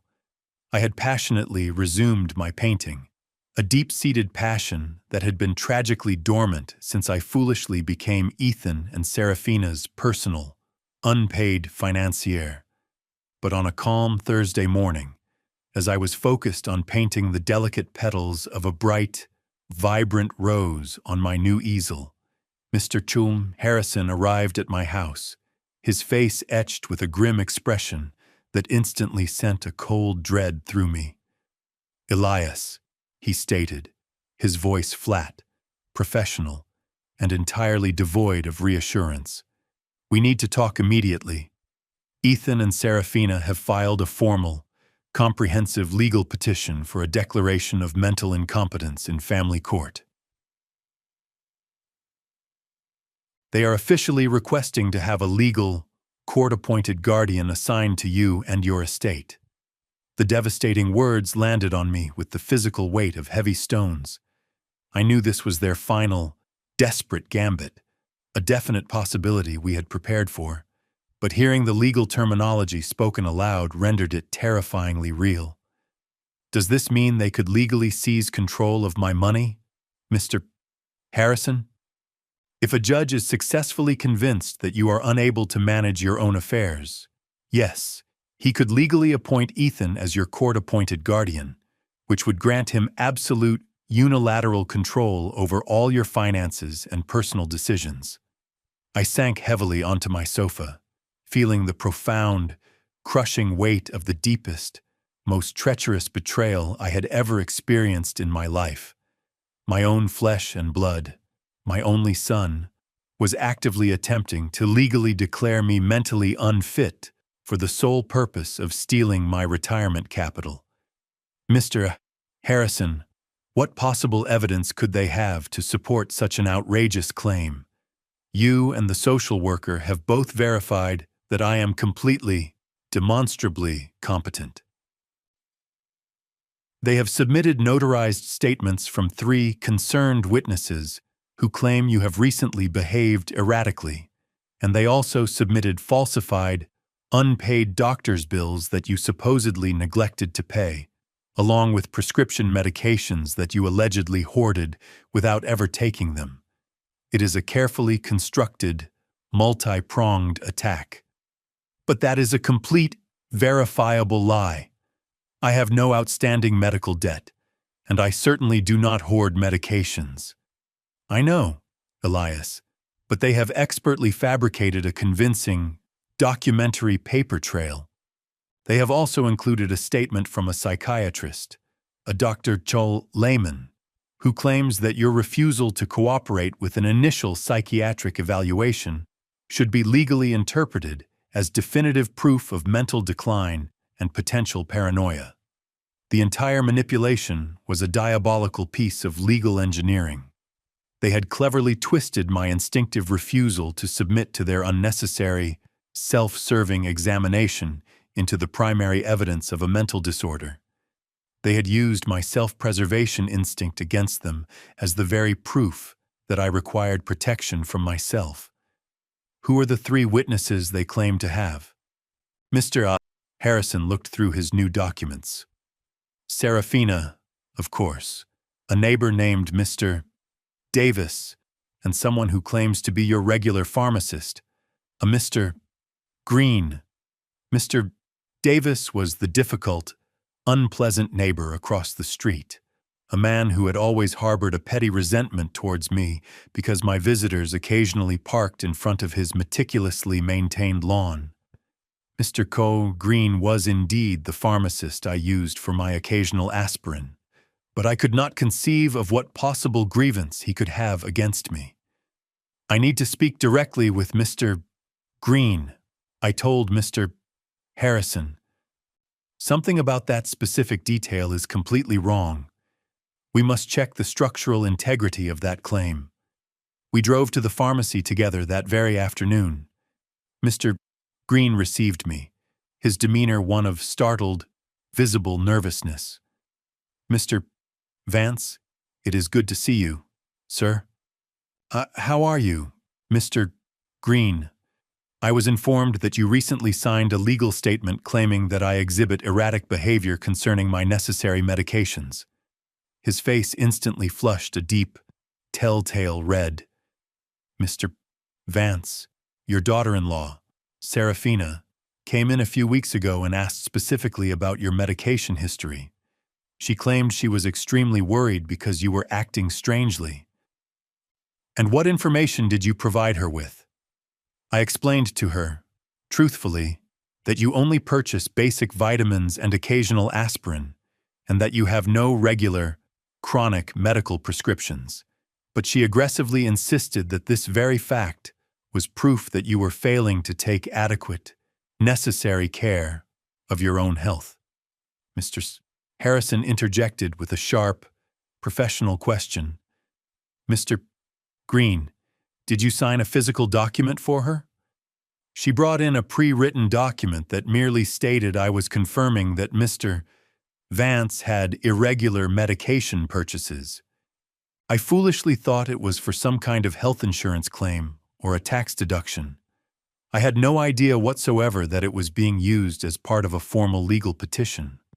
My own trusted pharmacist had been expertly tricked into signing a statement he did not fully comprehend, a testament to Serafina's relentless, bottomless manipulation. Mr. Green, I said, my voice quiet but firm. I need you to write a sworn statement, detailing exactly what happened and unequivocally clarifying that I have no underlying issues with my medication intake. Of course, Mr. Vance, I am truly and terribly sorry for this profound misunderstanding. After leaving the pharmacy, we drove directly to confront Mr. Davis. When we knocked on his front door, he opened it, his face already etched with palpable hostility. "What exactly do you want, Mr. Davis?" "Mr. Davis," Mr. Harrison began. "I understand you voluntarily signed a statement concerning my client's behavior." "And you are correct. I did," he stated, his resentment clear. "That old man is clearly unhinged. He has been acting completely erratic for weeks. Can you be absolutely specific about the behaviors you personally observed, Mr. Davis?" "Installing all those military-grade cameras, as if he lives in a declared war zone, having absolute strangers constantly visiting the house, and standing on the street and loudly yelling at his own family."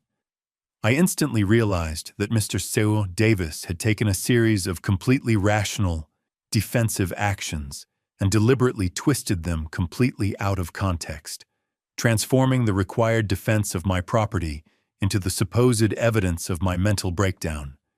The security cameras had been installed, I stated with the calm, precise articulation of a retired architect explaining a necessary load-bearing column, purely for structural defense.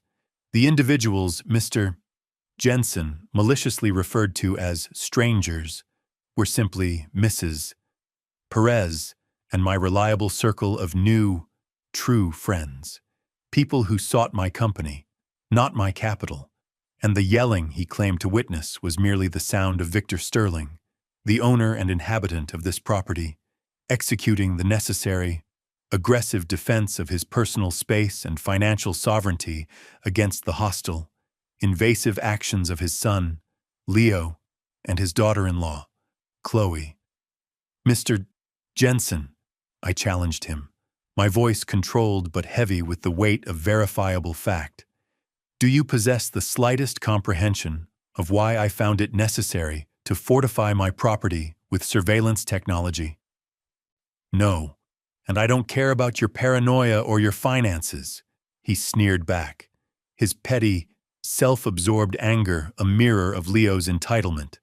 "All I know is you're a disruption to the neighborhood harmony." It was to protect myself.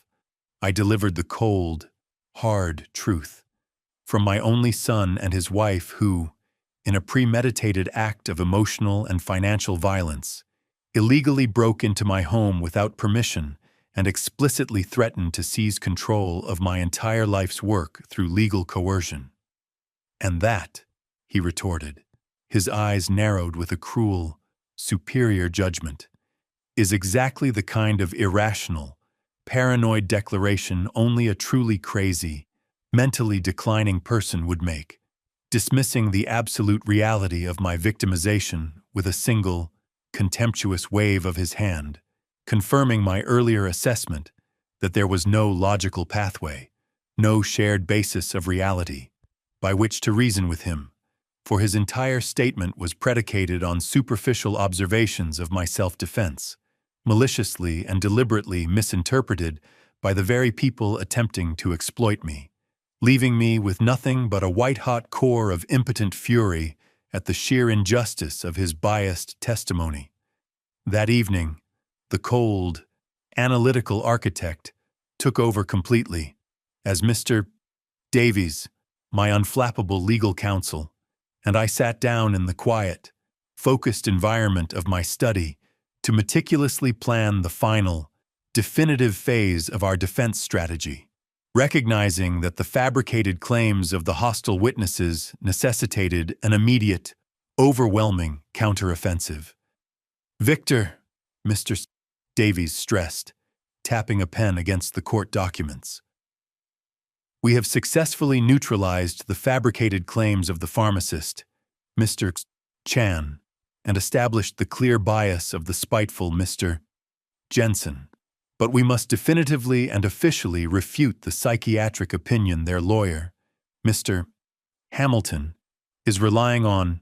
We require an independent, unassailable evaluation, and I have secured an appointment with my respected colleague, Dr.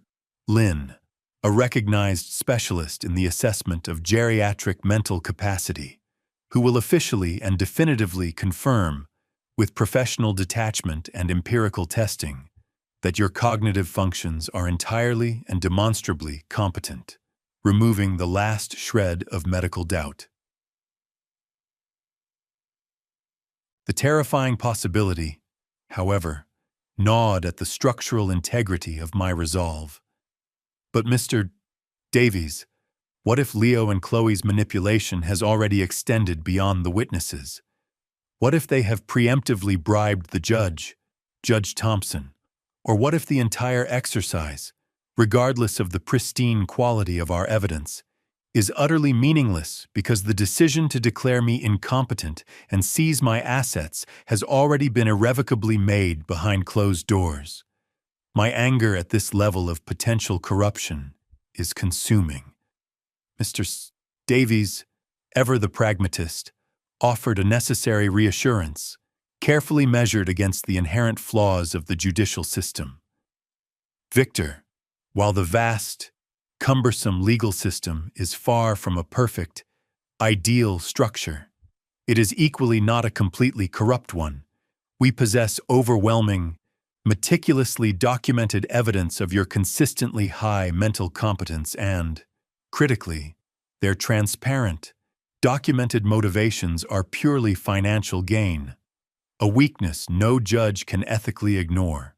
We will proceed with the highest degree of professional certainty, and we are going to fight this calculated evil with every resource at our disposal. The next day, I arrived punctually for my appointment with Dr. Lin, a woman in her late 50s whose keen intelligence was immediately apparent in her kind, yet highly astute, professional eyes. "Oh, Mr.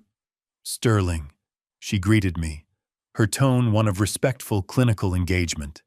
"My purpose here is to administer a thorough series of standardized questions and cognitive performance tests to formally assess your current mental capacity. I require only your honest, unreserved cooperation, and please, take all the time necessary for the integrity of the assessment." For 2 rigorous, mentally demanding hours, she guided me through a systematic assessment of my cognitive architecture, posing intricate questions designed to evaluate my short and long-term memory retrieval, my abstract reasoning ability, my comprehensive understanding of my complex financial portfolio, and the current state of my emotional health.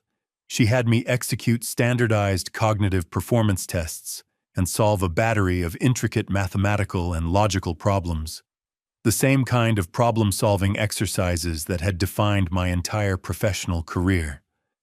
"Mr. Sterling," she finally announced, removing her glasses with a decisive gesture, "the results of your comprehensive assessment are definitively and significantly above the established average for an individual of your age bracket. You are not only legally and mentally competent, but your executive cognitive function is, quite frankly, excellent, entirely contradicting the plaintiff's assertions." I left the consultation with a profound sense of external validation, yet simultaneously burdened by an internal, deep sadness. The professional confirmation of my mental integrity was an immense, structural relief, but it tragically confirmed that Leo and Chloe's lawsuit was not a pathetic misunderstanding to be swiftly corrected, but a real, malicious necessity requiring a brutal, zero-sum defense, confirming the complete, unrecoverable death of the son I had foolishly loved. "Doctor," I inquired, the validation having crystallized the betrayal, "what is your clinical opinion on the motivation behind this legal action?" "Based on your credible testimony and the extensive documentation provided," she concluded, her voice low with genuine professional regret, This represents a textbook, heartbreaking case of elder financial exploitation, a grim reality, unfortunately far more prevalent within families than the public usually cares to acknowledge. That afternoon, Mrs. Perez, understanding the immense psychological toll the legal threat had taken, organized an emergency, spontaneous meeting with all our supportive friends from the community center and garden club, an impromptu council of war held in my living room. When I shared the stark, horrifying reality of Leo and Chloe's incompetence lawsuit, the entire assembled group reacted with a unified, collective outrage, a burst of protective anger on my behalf that was emotionally overwhelming and deeply fortifying. "Victor!" Teresa declared, her voice ringing with uncompromising loyalty. "We will all, every single one of us, testify in your favor. We have spent weeks in your company, witnessed your meticulous organizational skills, and anyone can clearly see that you are operating at peak capacity, structurally and mentally." "Better than great. Victor," Susan immediately added, her enthusiasm infectious. "You possess a clarity of purpose and a sheer resilience that surpasses many 40-year-old professionals I know. A man who is actively rebuilding his life with furious determination." Mrs. Albright, with the calm, deep wisdom of her 80-plus years, approached me and gently took my hands in her own, her touch grounding. "Victor, my dear friend, what your children are attempting is a tired, predictable tragedy. For generations, greedy, entitled heirs have attempted to have their parents declared legally insane simply to steal their assets, but you possess a critical, structural defense that many of those victims did not. Meticulously organized documentation, uncompromising legal support, and a verifiable network of friends, unbiased witnesses who can testify directly to your current, excellent state of being." Her words were a powerful infusion of hope and strategic validation. I was not fighting this monumental battle alone, but was instead flanked by an army of strong, honorable people who had personally witnessed and were invested in my hard-won transformation from a manipulated victim to a man in control of his destiny. You know what the ultimate, crushing realization, the source of my deepest, most agonizing sadness, is. I confessed, the words a final, necessary structural break with my past. It is the undeniable fact that Leo and Chloe have proven, through this malicious act, that they are absolutely willing to destroy any and all future possibility of genuine familial reconciliation, any final flicker of a father-son relationship, all for the temporary, fleeting access to my money. Even if I were to suddenly experience some impossible, transcendental forgiveness for everything they have done up to this point, there is no recovery from this particular, treacherous wound. "And perhaps, Victor," Susan replied, her pragmatism sharp and clean, "that definitive closure is the greatest, albeit most painful, gift they could have unintentionally given you. You now know, with absolute, unassailable certainty, exactly who they are, and you are finally free to plan your life accordingly, without the corrosive burden of false hope or paralyzing guilt." That night, for the first time since this nightmare began, I surrendered to a profound, necessary torrent of tears, but they were not tears of fear or sadness. They were the tears of grief, a final, heartbreaking ceremony of mourning for the son I had foolishly idealized, the complete, unrecoverable loss of the dream of a loving, respectful family unit, and the shattered illusion that my unconditional paternal love had ever been reciprocated. Yet, from the debris of that shattered dream, something new, something tempered and unbreakable, was born deep within my core. An iron, absolute determination, a fierce, protective resolve not only to prevent them from stripping me of my life's savings, but, more critically, to stop them from stealing my inherent dignity and my fundamental freedom. The final, conclusive war for my identity and autonomy had been officially declared, but I was no longer a hapless target. I was ready, armed with truth, evidence, and a righteous, focused anger, to fight to the last possible legal resource. The day of the trial arrived 3 weeks later, a definitive, final point on the timeline of my emancipation. I woke early, put on my best charcoal gray suit, the uniform of my professional authority, and gazed into the mirror, finding in my reflection a calm, cold determination that surpassed anything I had ever felt in my life, understanding that today, the legal system would not only judge my cognitive capacity but, by extension, my entire dignity as an autonomous person, my sacred right to live free from manipulative abuse, and my worth entirely separated from the zeros in my bank account. Mr. K. Davies arrived punctually at 7:00 a.m., his composure a welcome anchor as we reviewed the intricate details of our defense strategy one final, meticulous time. Victor, he emphasized, delivering his last structural analysis, remember the core legal principle. The immense burden of proof rests entirely on Leo and Chloe. They are the ones who must legally and medically prove, without a shred of doubt, that you are definitively incompetent. Our only task is to systematically demonstrate, with overwhelming evidence, that you are, unequivocally, not. And what of the potential bias, Mr. Davies? I pressed him, the memory of Leo's and Chloe's calculated malice fueling my residual fury. What if Judge Thompson is already compromised, or harbors a pre-existing bias that favors family claims over individual autonomy? Judge Thompson, he assured me, his research meticulous, possesses an established reputation for being a fair, objective judicial administrator. I have thoroughly reviewed his past rulings, and he does not automatically favor the petitioning family. His consistent legal philosophy is firmly dedicated to the principle of protecting the fundamental rights and independence of the elderly, especially in cases where financial motivation is clearly present. We arrived at the imposing courthouse precisely at 9:00 a.m. in the sterile, tension-filled hallway.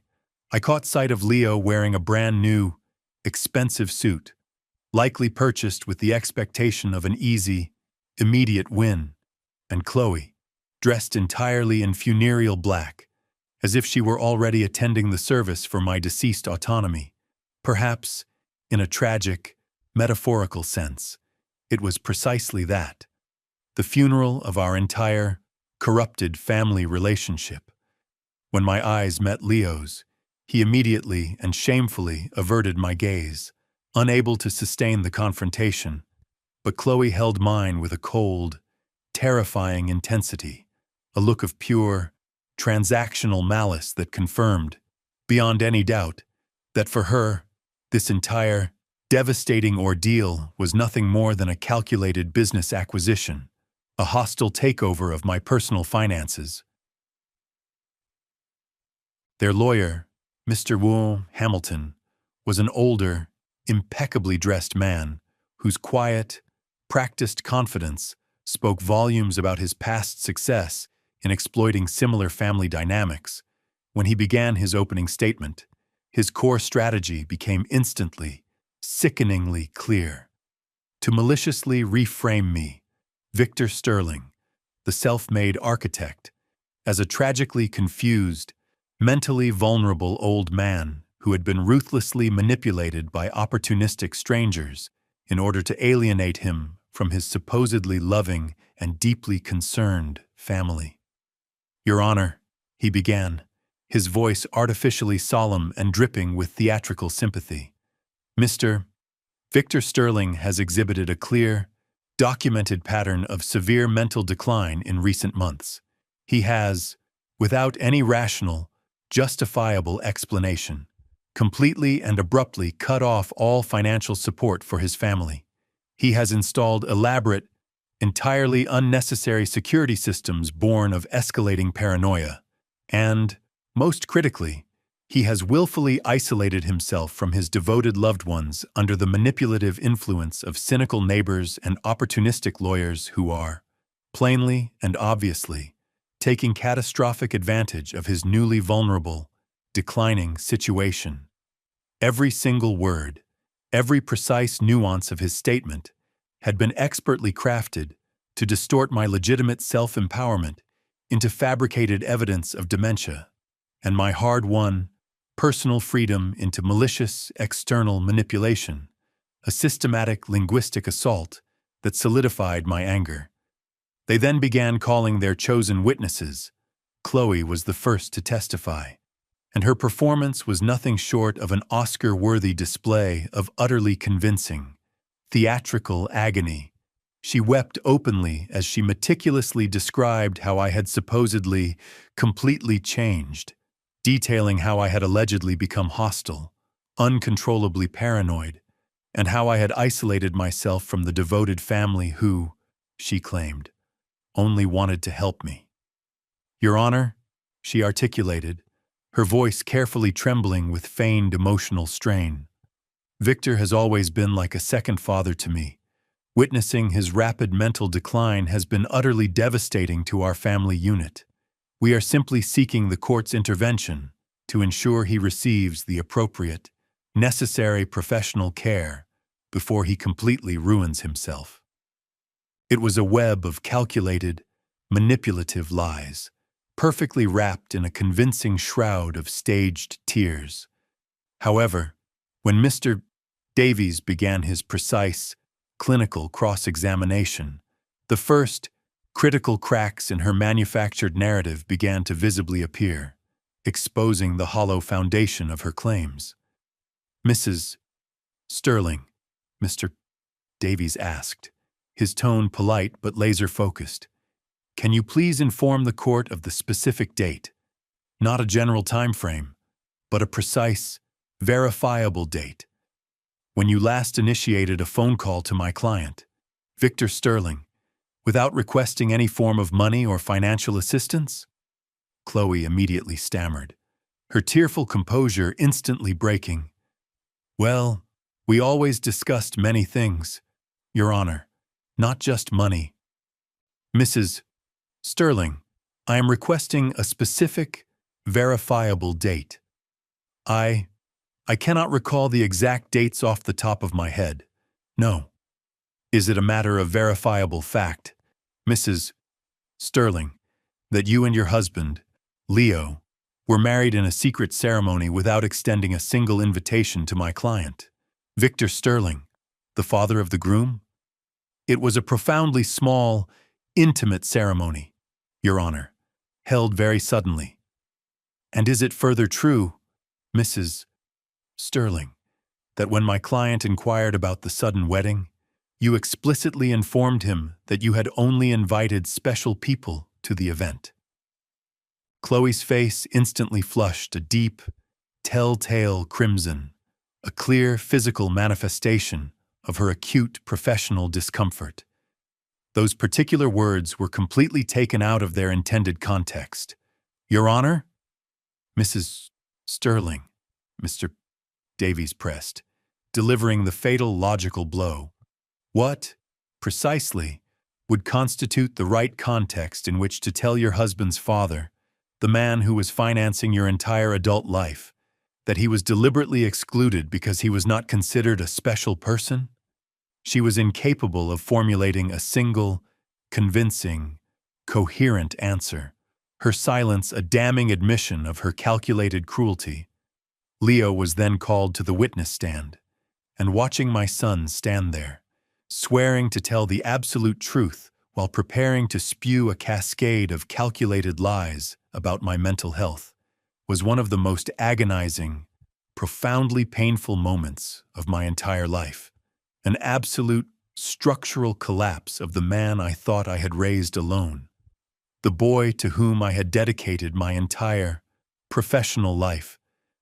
My father, Leo testified, his voice sounding hollow and rehearsed, has always been exceptionally generous with Chloe and me, but in recent months, he has become frighteningly erratic and completely irrational. We sincerely believe he is currently being manipulated by external parties who are unscrupulously taking advantage of his sudden, extreme vulnerability. When Mr. Saul Davies began his ruthless cross-examination of Leo, the flimsy mask of the dutiful, concerned son fell completely away, revealing the terrified, petulant child hidden beneath the facade. "Mr. Sterling," Mr. Davies inquired, his voice low and precisely controlled, "can you please provide the court with the total, accurate amount of money you and your wife have received from my client over the past 3 years?" I do not recall the exact, precise amount, Your Honor. Does the professionally documented figure of $33,400 sound reasonably accurate, Mr. Sterling? Perhaps. He has always been exceptionally generous, as I stated. And Mr. Sterling, can you honestly inform the court of the total number of times you have personally visited your father in the last year without explicitly soliciting money, financial advice, or material goods from him? The resulting silence in the courtroom was absolute, deafening, and completely damning to his case. Is it a matter of documented fact, Mr.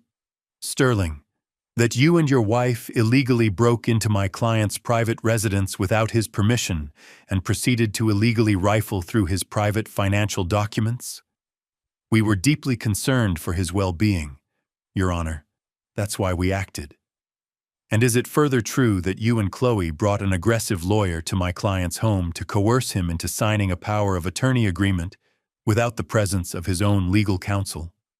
We only intended to assist him in properly managing his increasingly confusing finances. Mr. Sterling, Mr. Davies concluded, delivering the final, brutal question of the segment. Do you, at the age of 32, a professional software developer, genuinely require the continuous, routine financial assistance of your 68-year-old, retired, widowed father to cover your monthly apartment lease and basic living expenses? Leo, visibly defeated, could not answer the question with a single shred of dignity or self-respect. Mr. Mon Jensen, the hostile neighbor, then testified about my supposed erratic behaviors, including the installation of the security system and the loud shouting. But when Mr. Davies rigorously pressed him for precise details, he was forced to grudgingly admit that he had never once actually spoken to me directly, and that his entire, biased testimony was founded purely on malicious speculation and superficial, second-hand observations, severely compromising his credibility. Dr.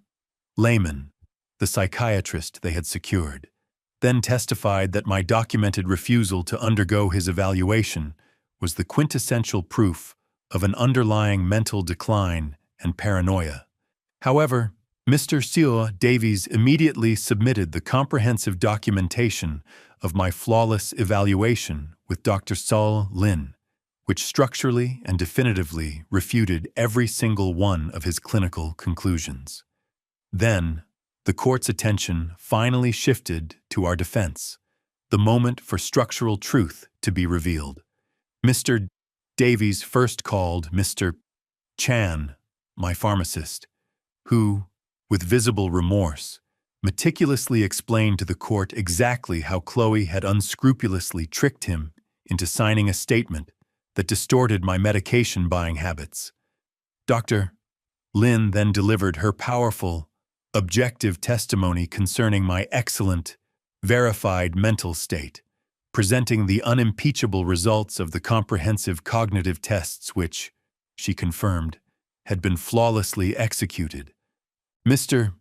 Summer from the local hardware store testified professionally to my mental competence, explaining that my decision to cancel the automatic transfers was a completely rational, deliberate, and sound financial decision that I had processed with clear-headed efficiency, directly contradicting the narrative of impulsivity. Mrs. Perez and my entire network of friends from the garden club then testified with genuine, passionate conviction about my absolute clarity, my newfound vitality and focus, and my demonstrable capacity to maintain genuine, healthy social relationships, providing the human counterpoint to their clinical falsehoods. Finally, it was my turn to take the stand. I rose from my chair with a quiet, resolute dignity, walking to the witness box and feeling the cumulative weight of 68 years of experience, the heavy, necessary wisdom gained through immense pain, and the absolute, iron strength discovered only through the furnace of adversity. Mr. Davies expertly guided me through my entire, painful testimony, allowing me the necessary space to calmly recount the entire history. The $33,400 meticulously siphoned away over 3 years, the deep, wounding humiliation of being deliberately excluded from Leo's wedding, the relentless, suffocating emotional manipulation, the terrifying violation of my personal privacy, and the final, malicious legal threats. "Mr. Sterling," Mr. Davies finally asked, his voice controlled but resonant, "why, after years of unwavering financial support, did you make the difficult decision to abruptly and completely terminate all financial assistance for your son and daughter-in-law?" "Because I finally understood, with undeniable clarity, that what I was passively receiving in return from them was not, and never had been, love," I replied, my voice clear, loud, and unwavering in the silence of the courtroom.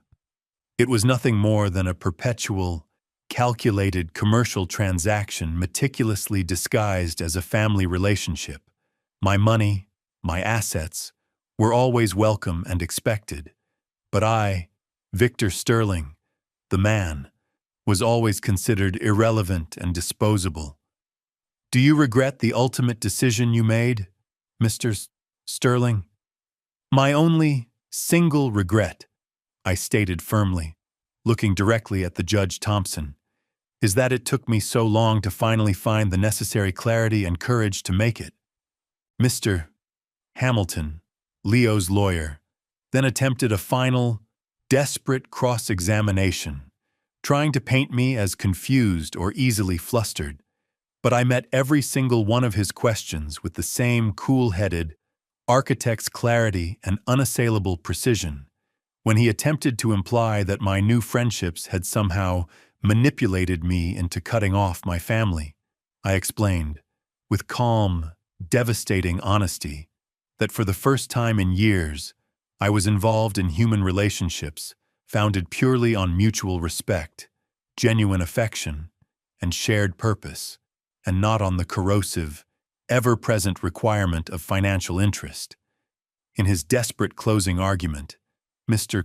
Hamilton insisted, against the weight of all evidence, that I was merely a tragic victim of profound external manipulation. Mr. Davies's rebuttal was a definitive, structural masterclass that completely dismantled the plaintiff's entire case. "Your Honor," Mr.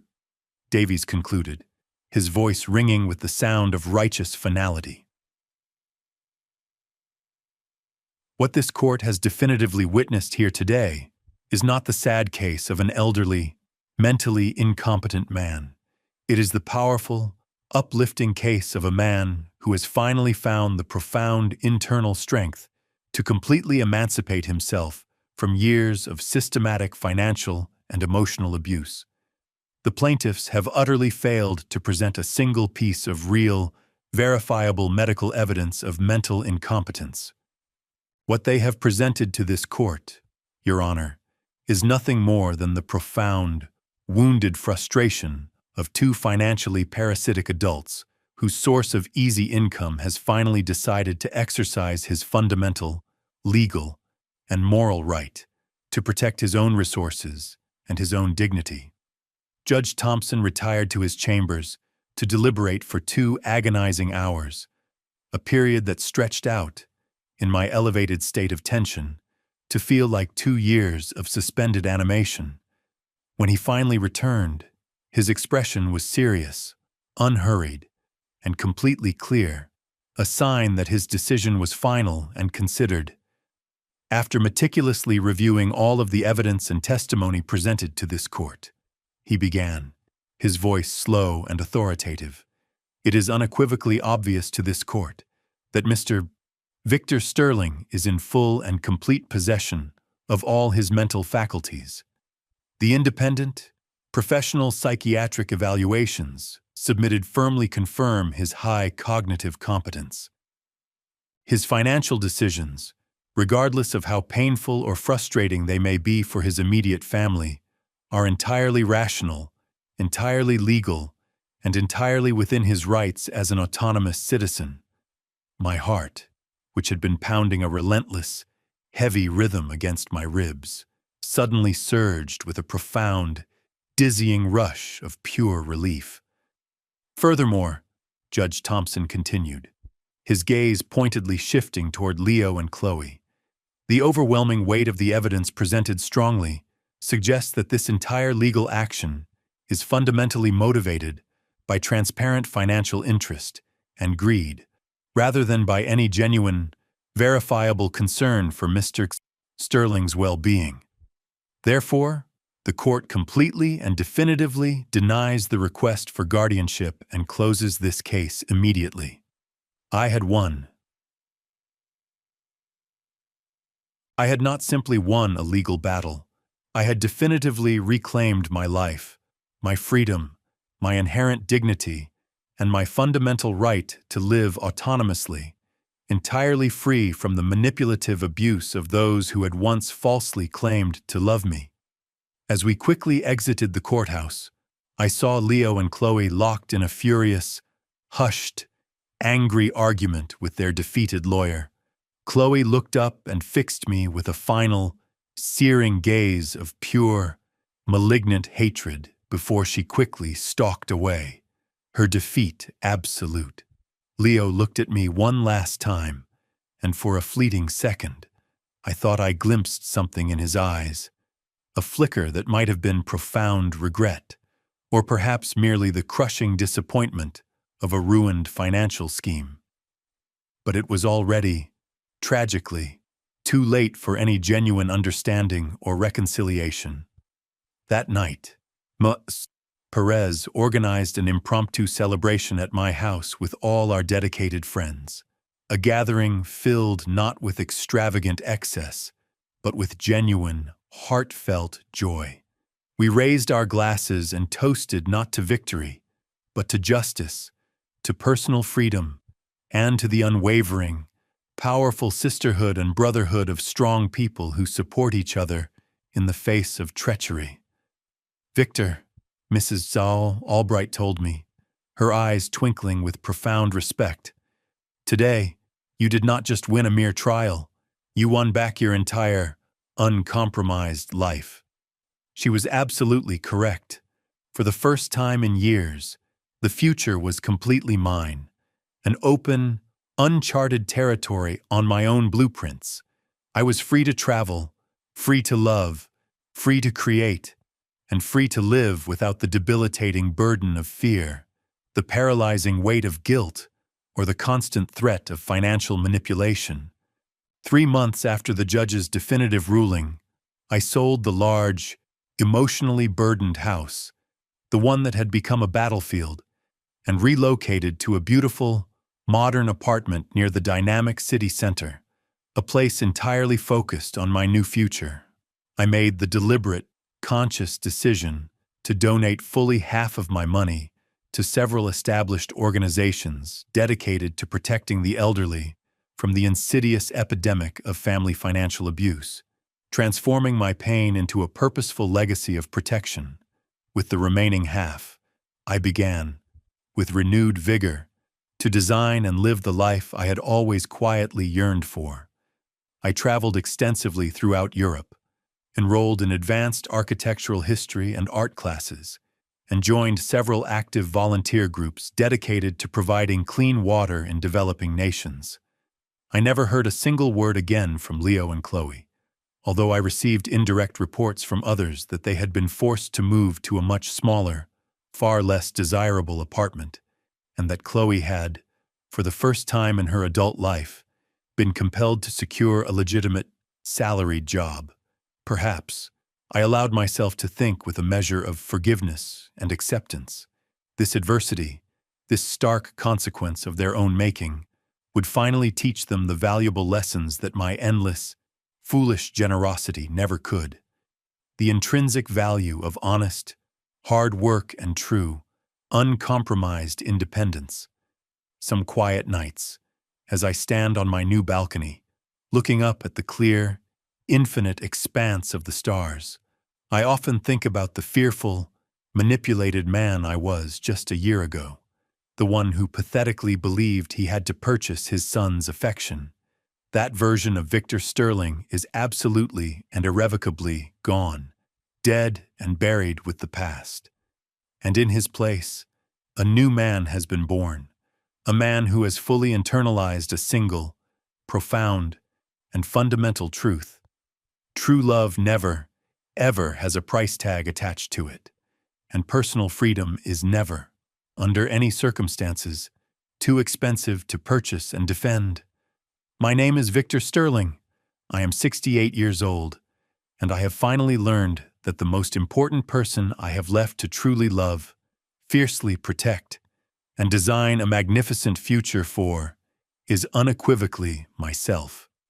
If this raw, structural story of financial liberation and self-reclamation resonated with your own experiences, I encourage you to leave a token of support to help fund the writing of more narratives of survival and justice. Thank you in advance for your kind consideration. And I often wonder, what definitive, final structural action would you have chosen to take in my place? I would genuinely value your perspective, so please share your thoughts openly in the comments below. And please, also write where you heard this story. For more true life stories of profound resilience, structural honesty, and personal victory, please like this video and subscribe to the channel, as there are many other stories of hard-won freedom patiently waiting for you.